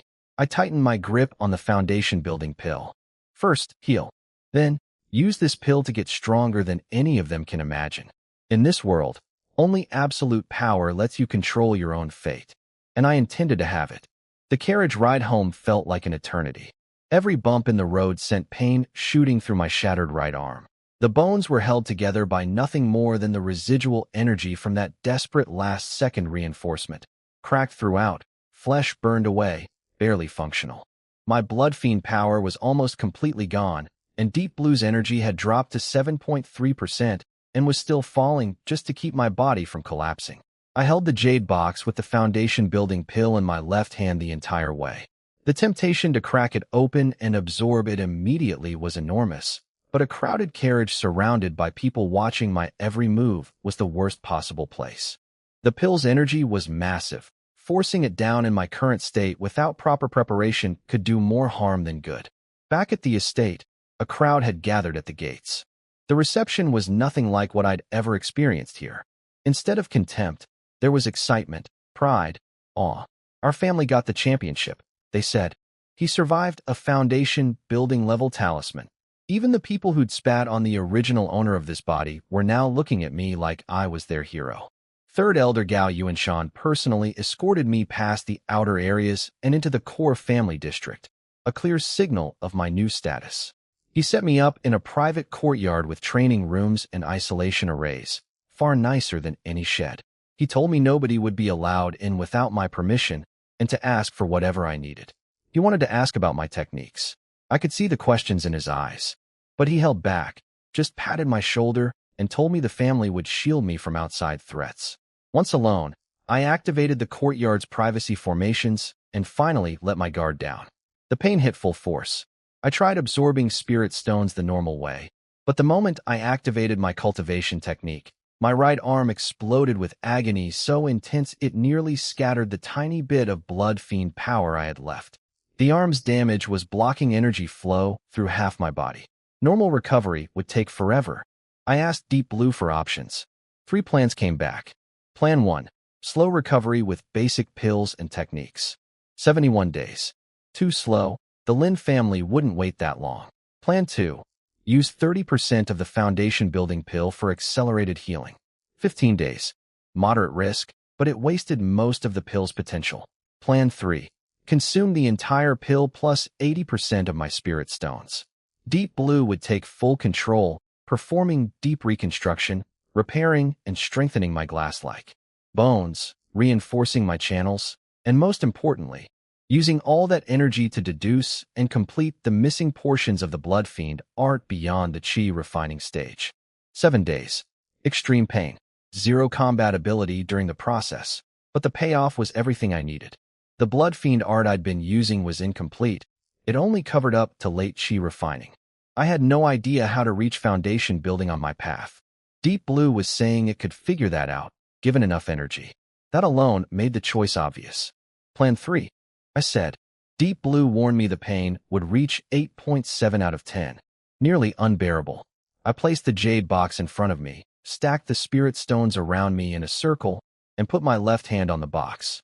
Begin. The pill floated out of its container, glowing with warm light. Spirit stones began discharging their energy in streams of white luminescence. Deep Blue pulled it all together and poured it into me like a river. The reconstruction started with my right arm. Energy flooded into the cracked bones, and the pain, I can't describe it.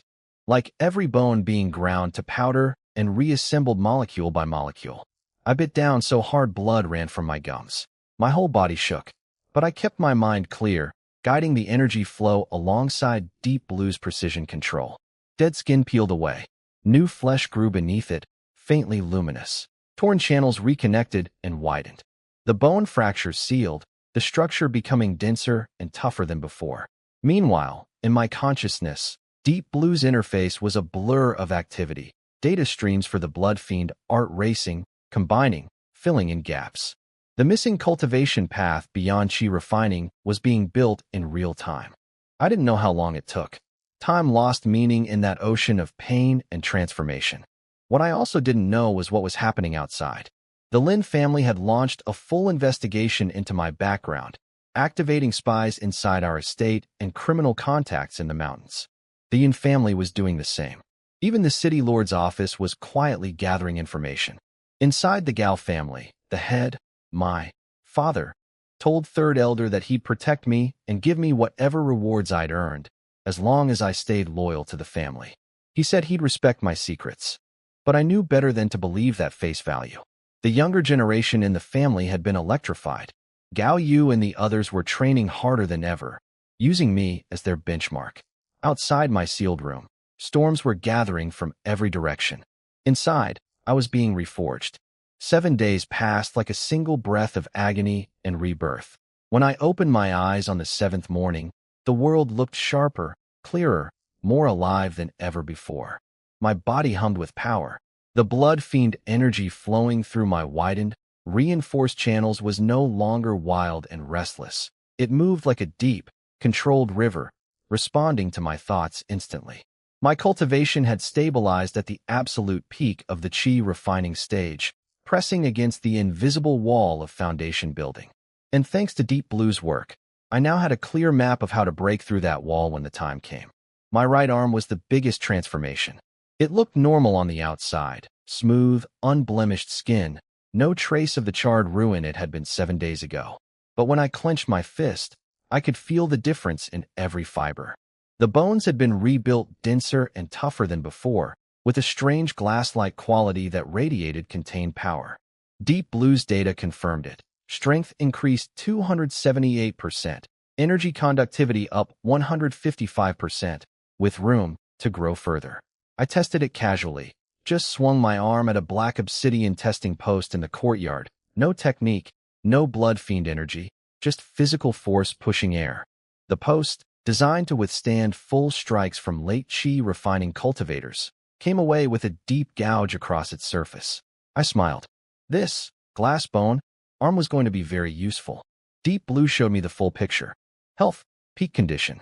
Cultivation, chi refining grand completion, stable. The Blood Fiend Arts Chi Refining Chapter, 100% complete. Foundation Building Chapter, 3.7% deduced. Energy reserves at 31.5%, stable. Not full, but workable. A servant came to tell me Third Elder Gao Yuanshan wanted me at the family council hall. Before leaving, I deliberately adjusted my appearance, used Blood Fiend energy to make myself look slightly pale and tired, as if still recovering. Showing up completely healthy after 7 days would raise too many questions. Walking through the estate was a different experience now. Every person I passed stopped to bow and call me young Master Jiu. Respect, fear, curiosity, all of it written on their faces. The championship title had rewritten my position in the family overnight. The council hall was full. Family head Gao Yuanfeng sat at the top, face unreadable. Third elder on one side, several powerful clan elders on the other. Gao Yu and Gao Yan stood nearby among the younger members. The questions came, as expected. Where did my technique come from? One elder called it dangerous and potentially demonic, hinting I should be careful. I gave them the story I'd prepared. I found an incomplete manual in an abandoned cave during my time outside the estate. A fragment, dangerous to practice, but I was desperate and lucky enough to survive. This explanation was perfect. A fragment meant there was nothing complete to hand over, and the implied risk discouraged anyone from demanding to try it themselves. Third elder smoothly redirected the conversation toward rewards. The family head announced my prizes: 3,000 contribution points, access to the second floor of the family's technique library to choose 3 methods, 1,000 low-grade spirit stones, and a bottle of channel healing pills. Generous and calculated. The library access was the real prize. The second floor held core family techniques that ordinary members never saw. The family head also warned me that the Lin family had been making suspicious moves. Unknown cultivators spotted near family mines and herb gardens. He told me to stay inside the estate and recover. Protection wrapped in a leash. I accepted everything calmly and left. Outside, Gaoyu caught up with me. She asked about my injuries with genuine concern, then hesitated before warning me quietly. Not everyone in the family wished me well. I thanked her. She blushed slightly and left. Interesting. The proud girl who'd fought me in the finals was becoming something like an ally. I looked up at the sky above the rooftops. Lin family plotting revenge. Yin family watching for weakness. The city lord's office gathering intelligence. My own family trying to figure out whether I was an asset or a threat. Webs closing in from every direction. None of it frightened me. If anything, I felt eager. I headed toward the technique library. Every minute counted. I needed to claim those 3 techniques, refine the wind-splitting blade weapon, and keep building toward foundation building. The storm everyone kept warning me about? Let it come. Storms are how you test what you're really made of. I headed straight for the family's technique library, a 3-story tower built from spiritual stone, protected by formations that kept ordinary members out. My reward token got me past the first-floor guards without any trouble. The younger members browsing downstairs froze when they saw me, whispering to each other. I ignored them and walked to the stairs leading up. A gray-robed elder guarding the second floor checked my token, gave me a once-over, and let me through with a warning. 1 hour, 3 selections, no copying for others, don't be greedy. The second floor was a different world from the crowded shelves below. Only 7 or 8 cases, each holding jade slips that glowed with spiritual light. The air was thick with energy. This was where the family kept its real treasures. I browsed methodically. Deep Blue recorded and analyzed everything as I scanned each slip. The cultivation methods came first. The family's main technique, Green Origin method, was solid but bland. Good for longevity, poor for combat. There were fire and metal variants too, each with trade-offs. But none of them compared to my Blood Fiend art. With Deep Blue having already mapped out the complete chi refining path and started on the foundation building chapter, these mainstream techniques felt ordinary. I moved on. Attack techniques filled the next section. Fireballs, wind blades, earth spikes, ice spears, upgraded versions of basics. One caught my eye, soul-piercing spike, a rare mental attack technique. Incredibly hard to defend against. But Deep Blue's analysis was discouraging. The slip was incomplete, missing critical components, with a 42.7% chance of failed reconstruction and serious risk of soul damage. Not worth it right now. Then I found Flowing Fire Arrow, a technique that compresses fire energy into high-speed, armor-piercing bolts for ranged combat. Exactly what I was missing. I asked Deep Blue about compatibility with my Blood Fiend energy. The answer was encouraging. Direct use would lose 35% power due to energy type conflict, but Deep Blue could simulate the fire energy structure using Blood Fiend power. Success rate, 78%. Resulting power, about 90% of the original. That meant I could effectively cast other element techniques by having Deep Blue mimic their energy patterns, a huge expansion of my options without needing actual elemental spirit roots. I made my 3 picks based on what would immediately round out my abilities. First, Flowing Fire Arrow for ranged attacks. My biggest weakness was distance. Everything I had required getting close. This fixed that, and Deep Blue could simulate it. Second, Golden Light Shield for defense. Quick to deploy, solid protection, also compatible with Deep Blue's simulation ability. My Blood Fiend shield was good, but drained power fast in sustained fights. Third, Wind Chasing Step for straight-line speed. My current movement technique was excellent for close-range dodging, but weak for sprinting or covering long distances. This filled that gap perfectly. I didn't go for the flashiest or most powerful options. I picked what was practical and immediately useful. The spectacular techniques could wait until I had more resources and higher cultivation. I took my 3 copied jade slips, registered them with the Guardian Elder, and left the library. Every minute mattered. I needed to master these as quickly as possible before the next storm hit. Third Elder Gao Yuanshan came to me with bad news. One of the family's iron mines, out on the edge of Black Wind Ridge, about 50 miles west of the city, had been attacked. The raiders hit fast and hard, killed the guards, wrecked the mine entrance, and vanished without leaving a single living witness or clear evidence. The damage wasn't catastrophic, but that wasn't the point. This was a message, a provocation aimed directly at me and, through me, at the entire family. Lin family. Had to be. I asked Deep Blue to pull up everything we had on the area, terrain maps assembled from geography books and family records I'd read in the library. The mine sat in a mountain hollow surrounded by dense pine forest, accessible through one narrow path. Perfect for an ambush, perfect for a quick escape. Deep Blue mapped out probable attack routes, retreat paths, and the types of energy traces the attackers might have left behind based on known Lin family techniques. The family's response was predictable. Extra guards at all major properties, a formal complaint to the city lord's office that everyone knew would go nowhere, and endless arguing between those who wanted to strike back immediately and those who wanted to play it safe. I stayed out of the politics. Not my arena. I spent the next 2 days training in my courtyard, working the new techniques into my muscle memory. Wind Chasing Step for speed, Flowing Fire Arrow for range, Golden Light Shield for defense, Deep Blue simulating the energy patterns so I could cast them with Blood Fiend power. To anyone watching, I looked like a wounded warrior stubbornly pushing through recovery. Exactly the impression I wanted. One evening, Gaoyu showed up with a box of medicinal food from the family's special kitchen. She was nervous about something beyond just bringing me dinner. After some hesitation, she warned me about Gao Bean, the grandson of the first elder, a proud, talented young man who'd done poorly at the tournament. She'd overheard him and his followers talking about me, saying my techniques were demonic, that I brought disaster on the family by provoking the Lin clan, that everything was my fault. I almost laughed. The family's minds get attacked, and somehow it's the fault of the guy who won them their championship trophy. People always find someone to blame when they're scared or jealous. Clowns, I told her. Not worth thinking about. She left looking both worried and somehow reassured. She'd changed a lot since our fight. Less arrogant, more genuine. Maybe even becoming someone I could trust, at least partially. After she was gone, I stood at the window looking out at the darkening sky.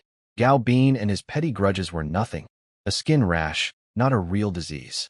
The real threats were the Lin family plotting revenge, the Yun family watching for weakness, unknown eyes interested in me, and Deep Blue, and the growing pressure from every direction.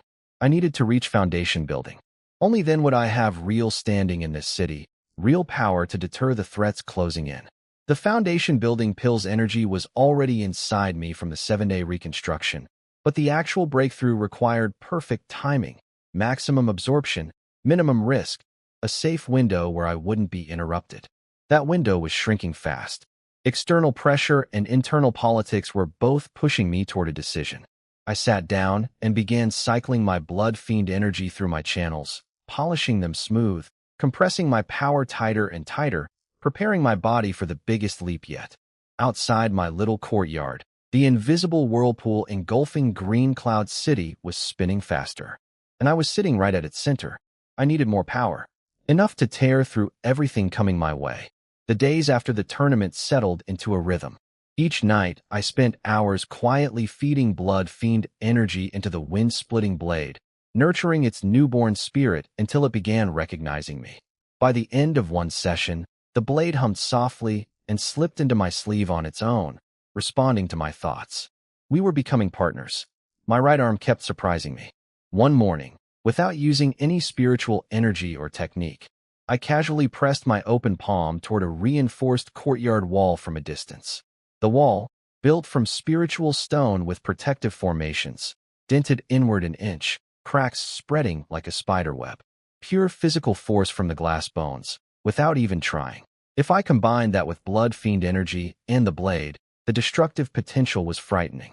I trained steadily, polishing the 3 new techniques, deepening my bond with the blade, blending my movement arts so seamlessly that even casual walking incorporated combat-ready footwork.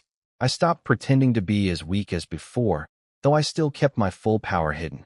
The aura of a grand completion chi refining cultivator was hard to completely mask, and the battle-hardened edge in my presence drew stares wherever I went. I noticed everything. More guards, elders coming out of seclusion, Gao Bean's group glaring at me, but not daring to approach. Gao Yu visiting more often, bringing food and quiet warnings. Deep Blue cataloged it all, building an increasingly detailed picture of the family's internal dynamics. Then Third Elder came with worse news.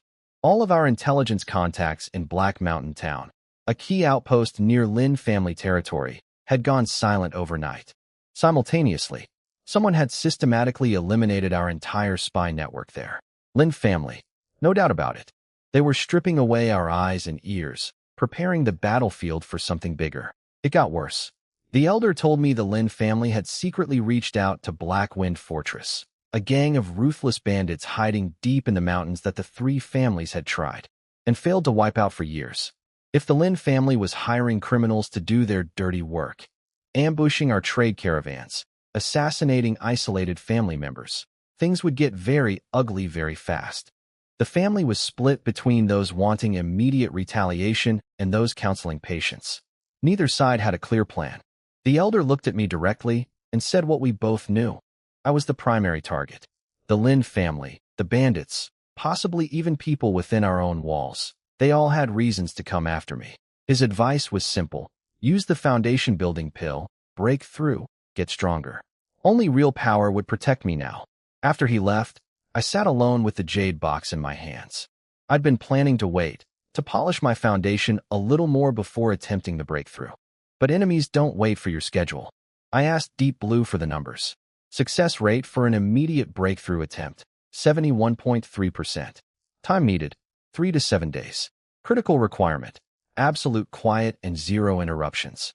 Any disturbance during the process could cause catastrophic failure and backlash. 71% wasn't bad. But that requirement for absolute safety was the real problem. Was the family estate truly secure? With Lin family spies potentially inside, with resentful family members like Gao Bean harboring grudges, with the family head himself trying to control me. Could I really trust that no one would, accidentally, interrupt at the worst possible moment? I needed somewhere else. Somewhere that even most people in the family didn't know about. Somewhere absolutely safe. My fingers tapped against the jade box as I thought. The storm was closing in fast. I had to break through before it hit, or I'd be fighting foundation building level threats with chi refining power. Foundation building couldn't wait any longer. The news about the Lin family hiring bandits and destroying our spy network made one thing crystal clear. War was coming, and I was running out of time. Every hour I waited was an hour my enemies used to get stronger and closer. I needed to break through to foundation building. Now. But where? The family estate was compromised. Lin family spies might be inside, and bitter rivals like Gao Bean could sabotage me at the worst possible moment. Foundation building requires absolute concentration. One interruption during the process could cripple or kill me. I went through every option. The family's restricted mountain area? Too high profile, too many people would know. The city's public cultivation rooms? Crawling with Lin family eyes. The wilderness? That's exactly where the bandits were operating.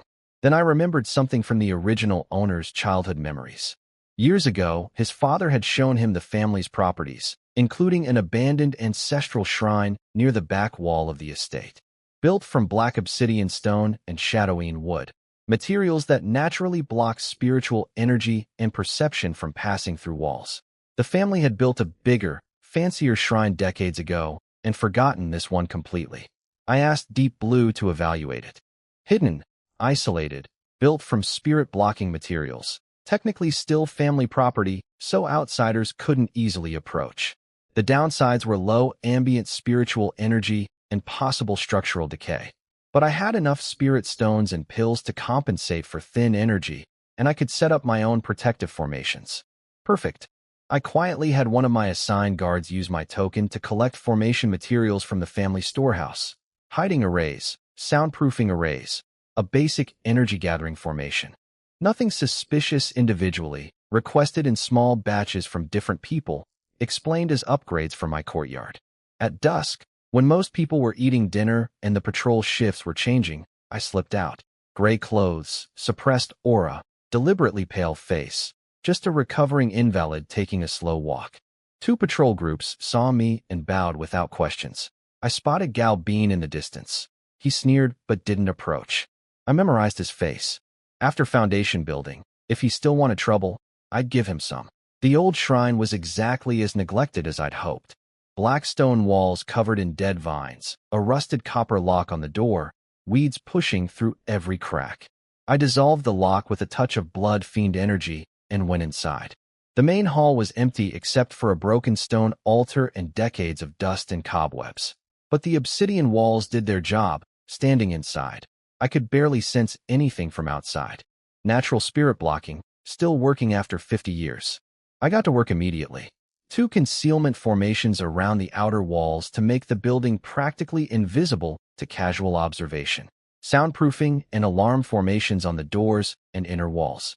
The energy-gathering formation in the center of the hall, with array flags planted in the floor and the control disc at the middle.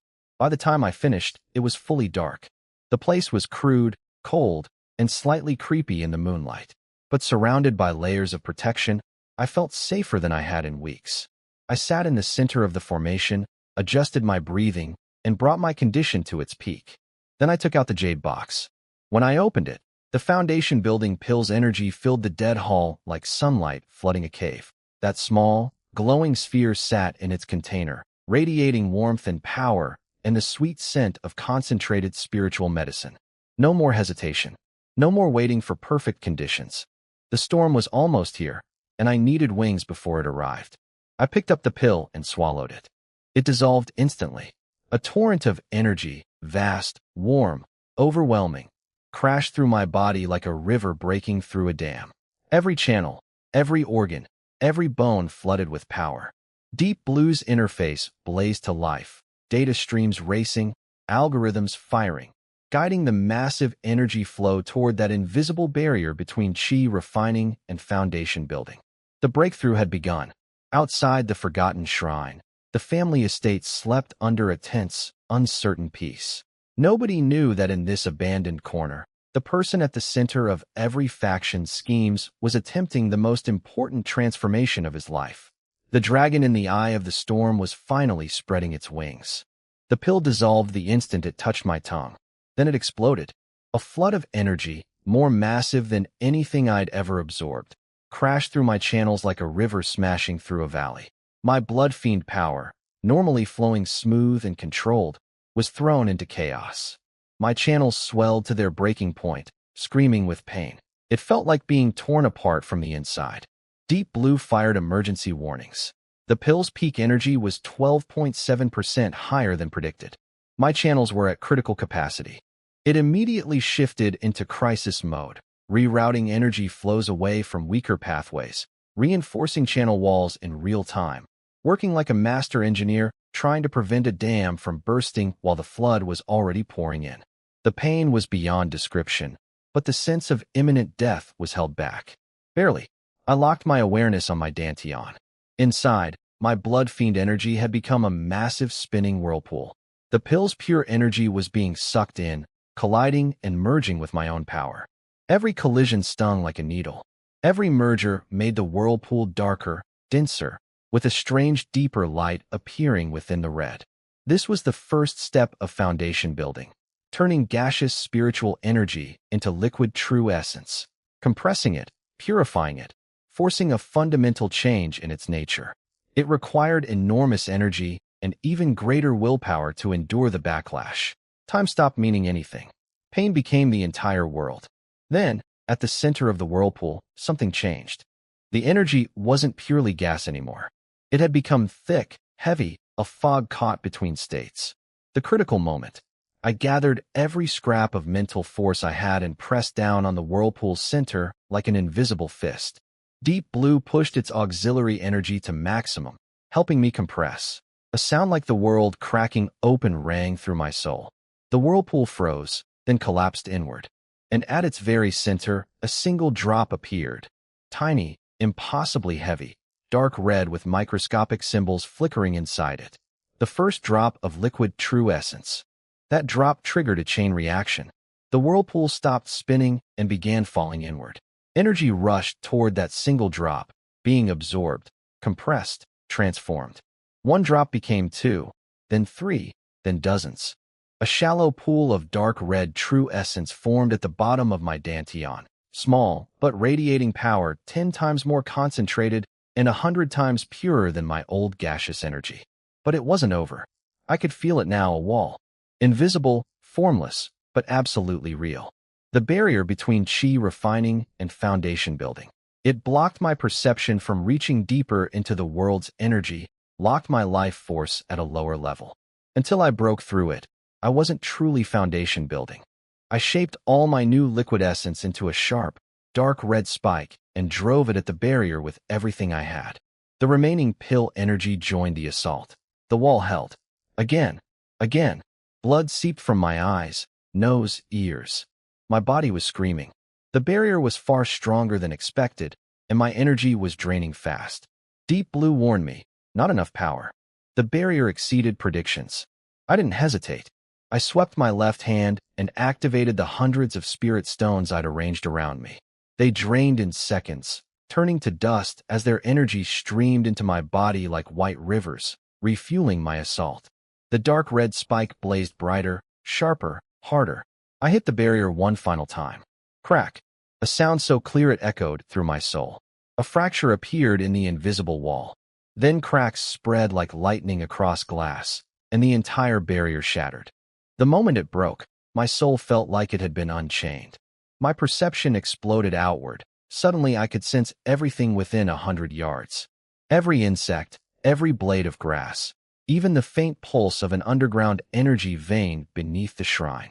This was divine sense, the spiritual perception that only foundation-building cultivators possess. Spiritual energy from the outside world poured into me like I'd opened a floodgate. It rushed through my pores, through the shrine's spirit-blocking walls, filling my Dantian lake, making it deeper and wider by the second.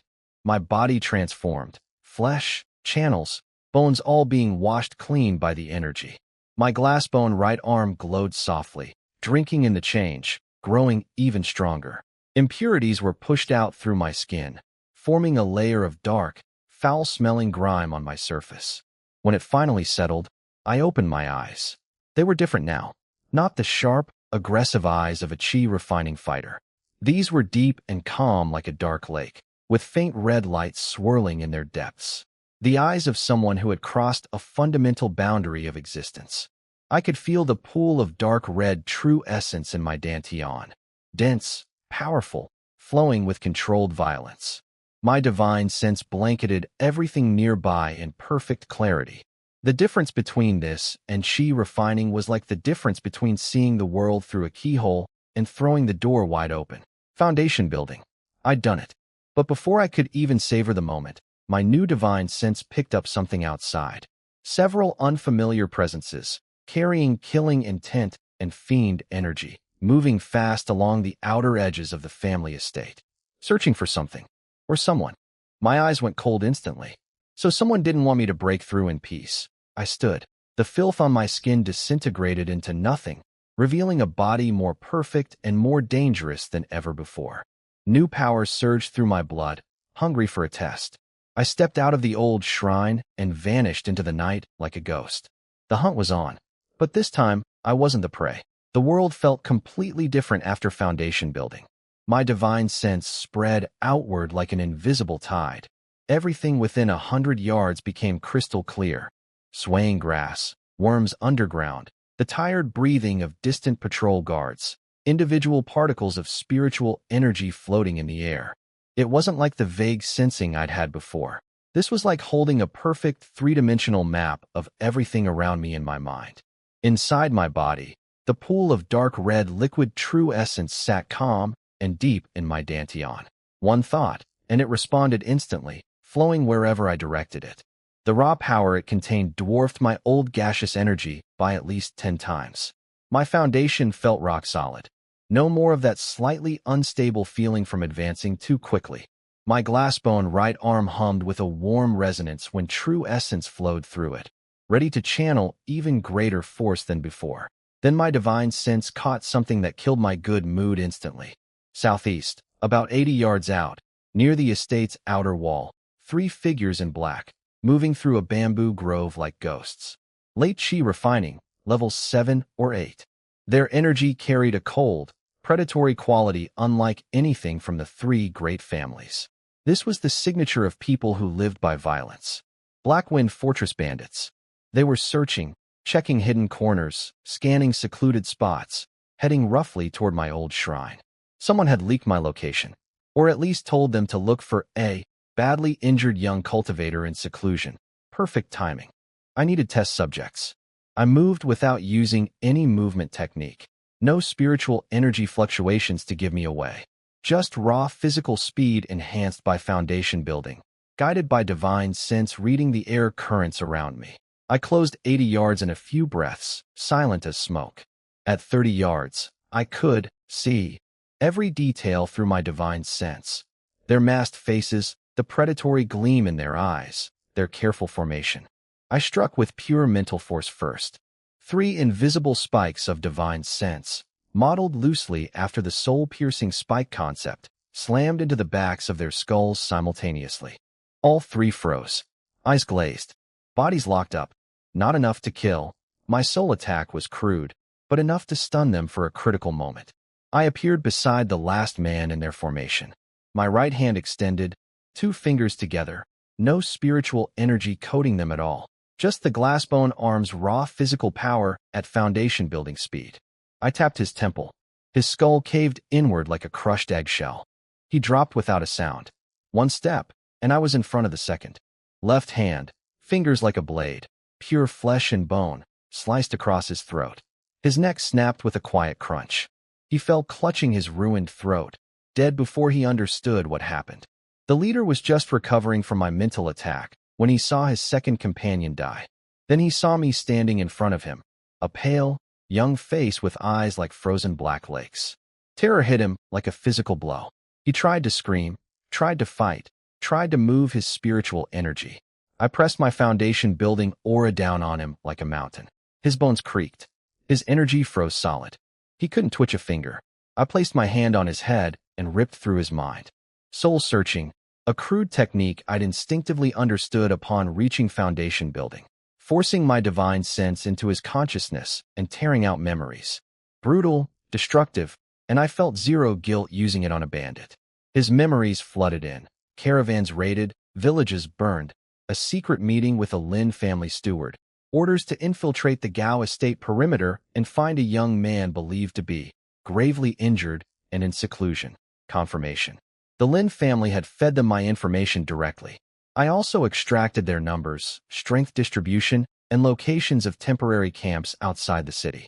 When I pulled my hand back, the man's eyes went blank. Foam bubbled from his mouth.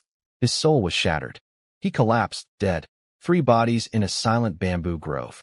The entire fight had lasted maybe 10 seconds. I stood still for a moment, processing what had just happened. The gap between foundation building and late chi refining was absurd, not a difference in degree, but in kind. Speed, strength, divine sense, control, everything existed on a completely different level. My glassbone arms pure physical attacks, without any spiritual energy signature, with a perfect assassination tool. I asked Deep Blue to log the combat data and build a model comparing foundation building to chi refining capabilities. The answer came back. Overall combat power increase of 8 to 15 times, depending on technique and physical factors. I looked at the 3 bodies, swept my sleeve, and released a wave of corrosive true essence. The corpses dissolved into tiny piles of ash in seconds, along with every drop of blood. The wind scattered even those traces. Then I vanished back into the darkness as if I'd never existed. The Lin family had sent their claws into my territory. Now I had their bandits' intelligence, numbers, camps, connections. Time to stop playing defense. Foundation building was complete. The hunted had become the hunter. And this city's troubled waters were about to get a lot rougher. I didn't go back to my room or alert anyone in the family. From the dead bandits' memories, I knew exactly where the rest of his team was hiding. An abandoned mountain god temple on the edge of Blackwind Ridge, the nearest of their temporary camps. Getting out of the city was simple.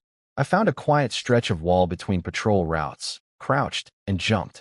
One push of my legs, enhanced by true essence, launched me clear over the 40-foot wall. My glassbone fingers punched silently into the stone at the top, and I swung over like a cat, dropping to the ground outside without a sound. No spiritual energy signature, just muscle and timing. Outside the city, I activated wind-chasing step. The difference from before was staggering. At foundation building, the technique didn't just push air, it resonated with the wind itself. I became a shadow skimming across the landscape, barely touching the ground. My divine sense swept ahead like radar, steering me around beast territories and poison zones. 15 minutes later, I was perched in a treetop 100 yards from the ruined temple. My divine sense mapped everything inside. 5 people, 4 in black, chi refining levels 8 and 9, and 1 big man in a beast-hide vest, scarred face, chewing dried meat. Foundation building, early stage. The same level I'd just reached. They were waiting for the 3 scouts I'd already killed. The scarred leader told his nervous men to wait half an hour more, then execute a backup plan. Attack the Gao estate's perimeter to draw me out. He mentioned Lin family promises, spirit stones, women, the usual payment for dirty work. I asked Deep Blue for an assault plan.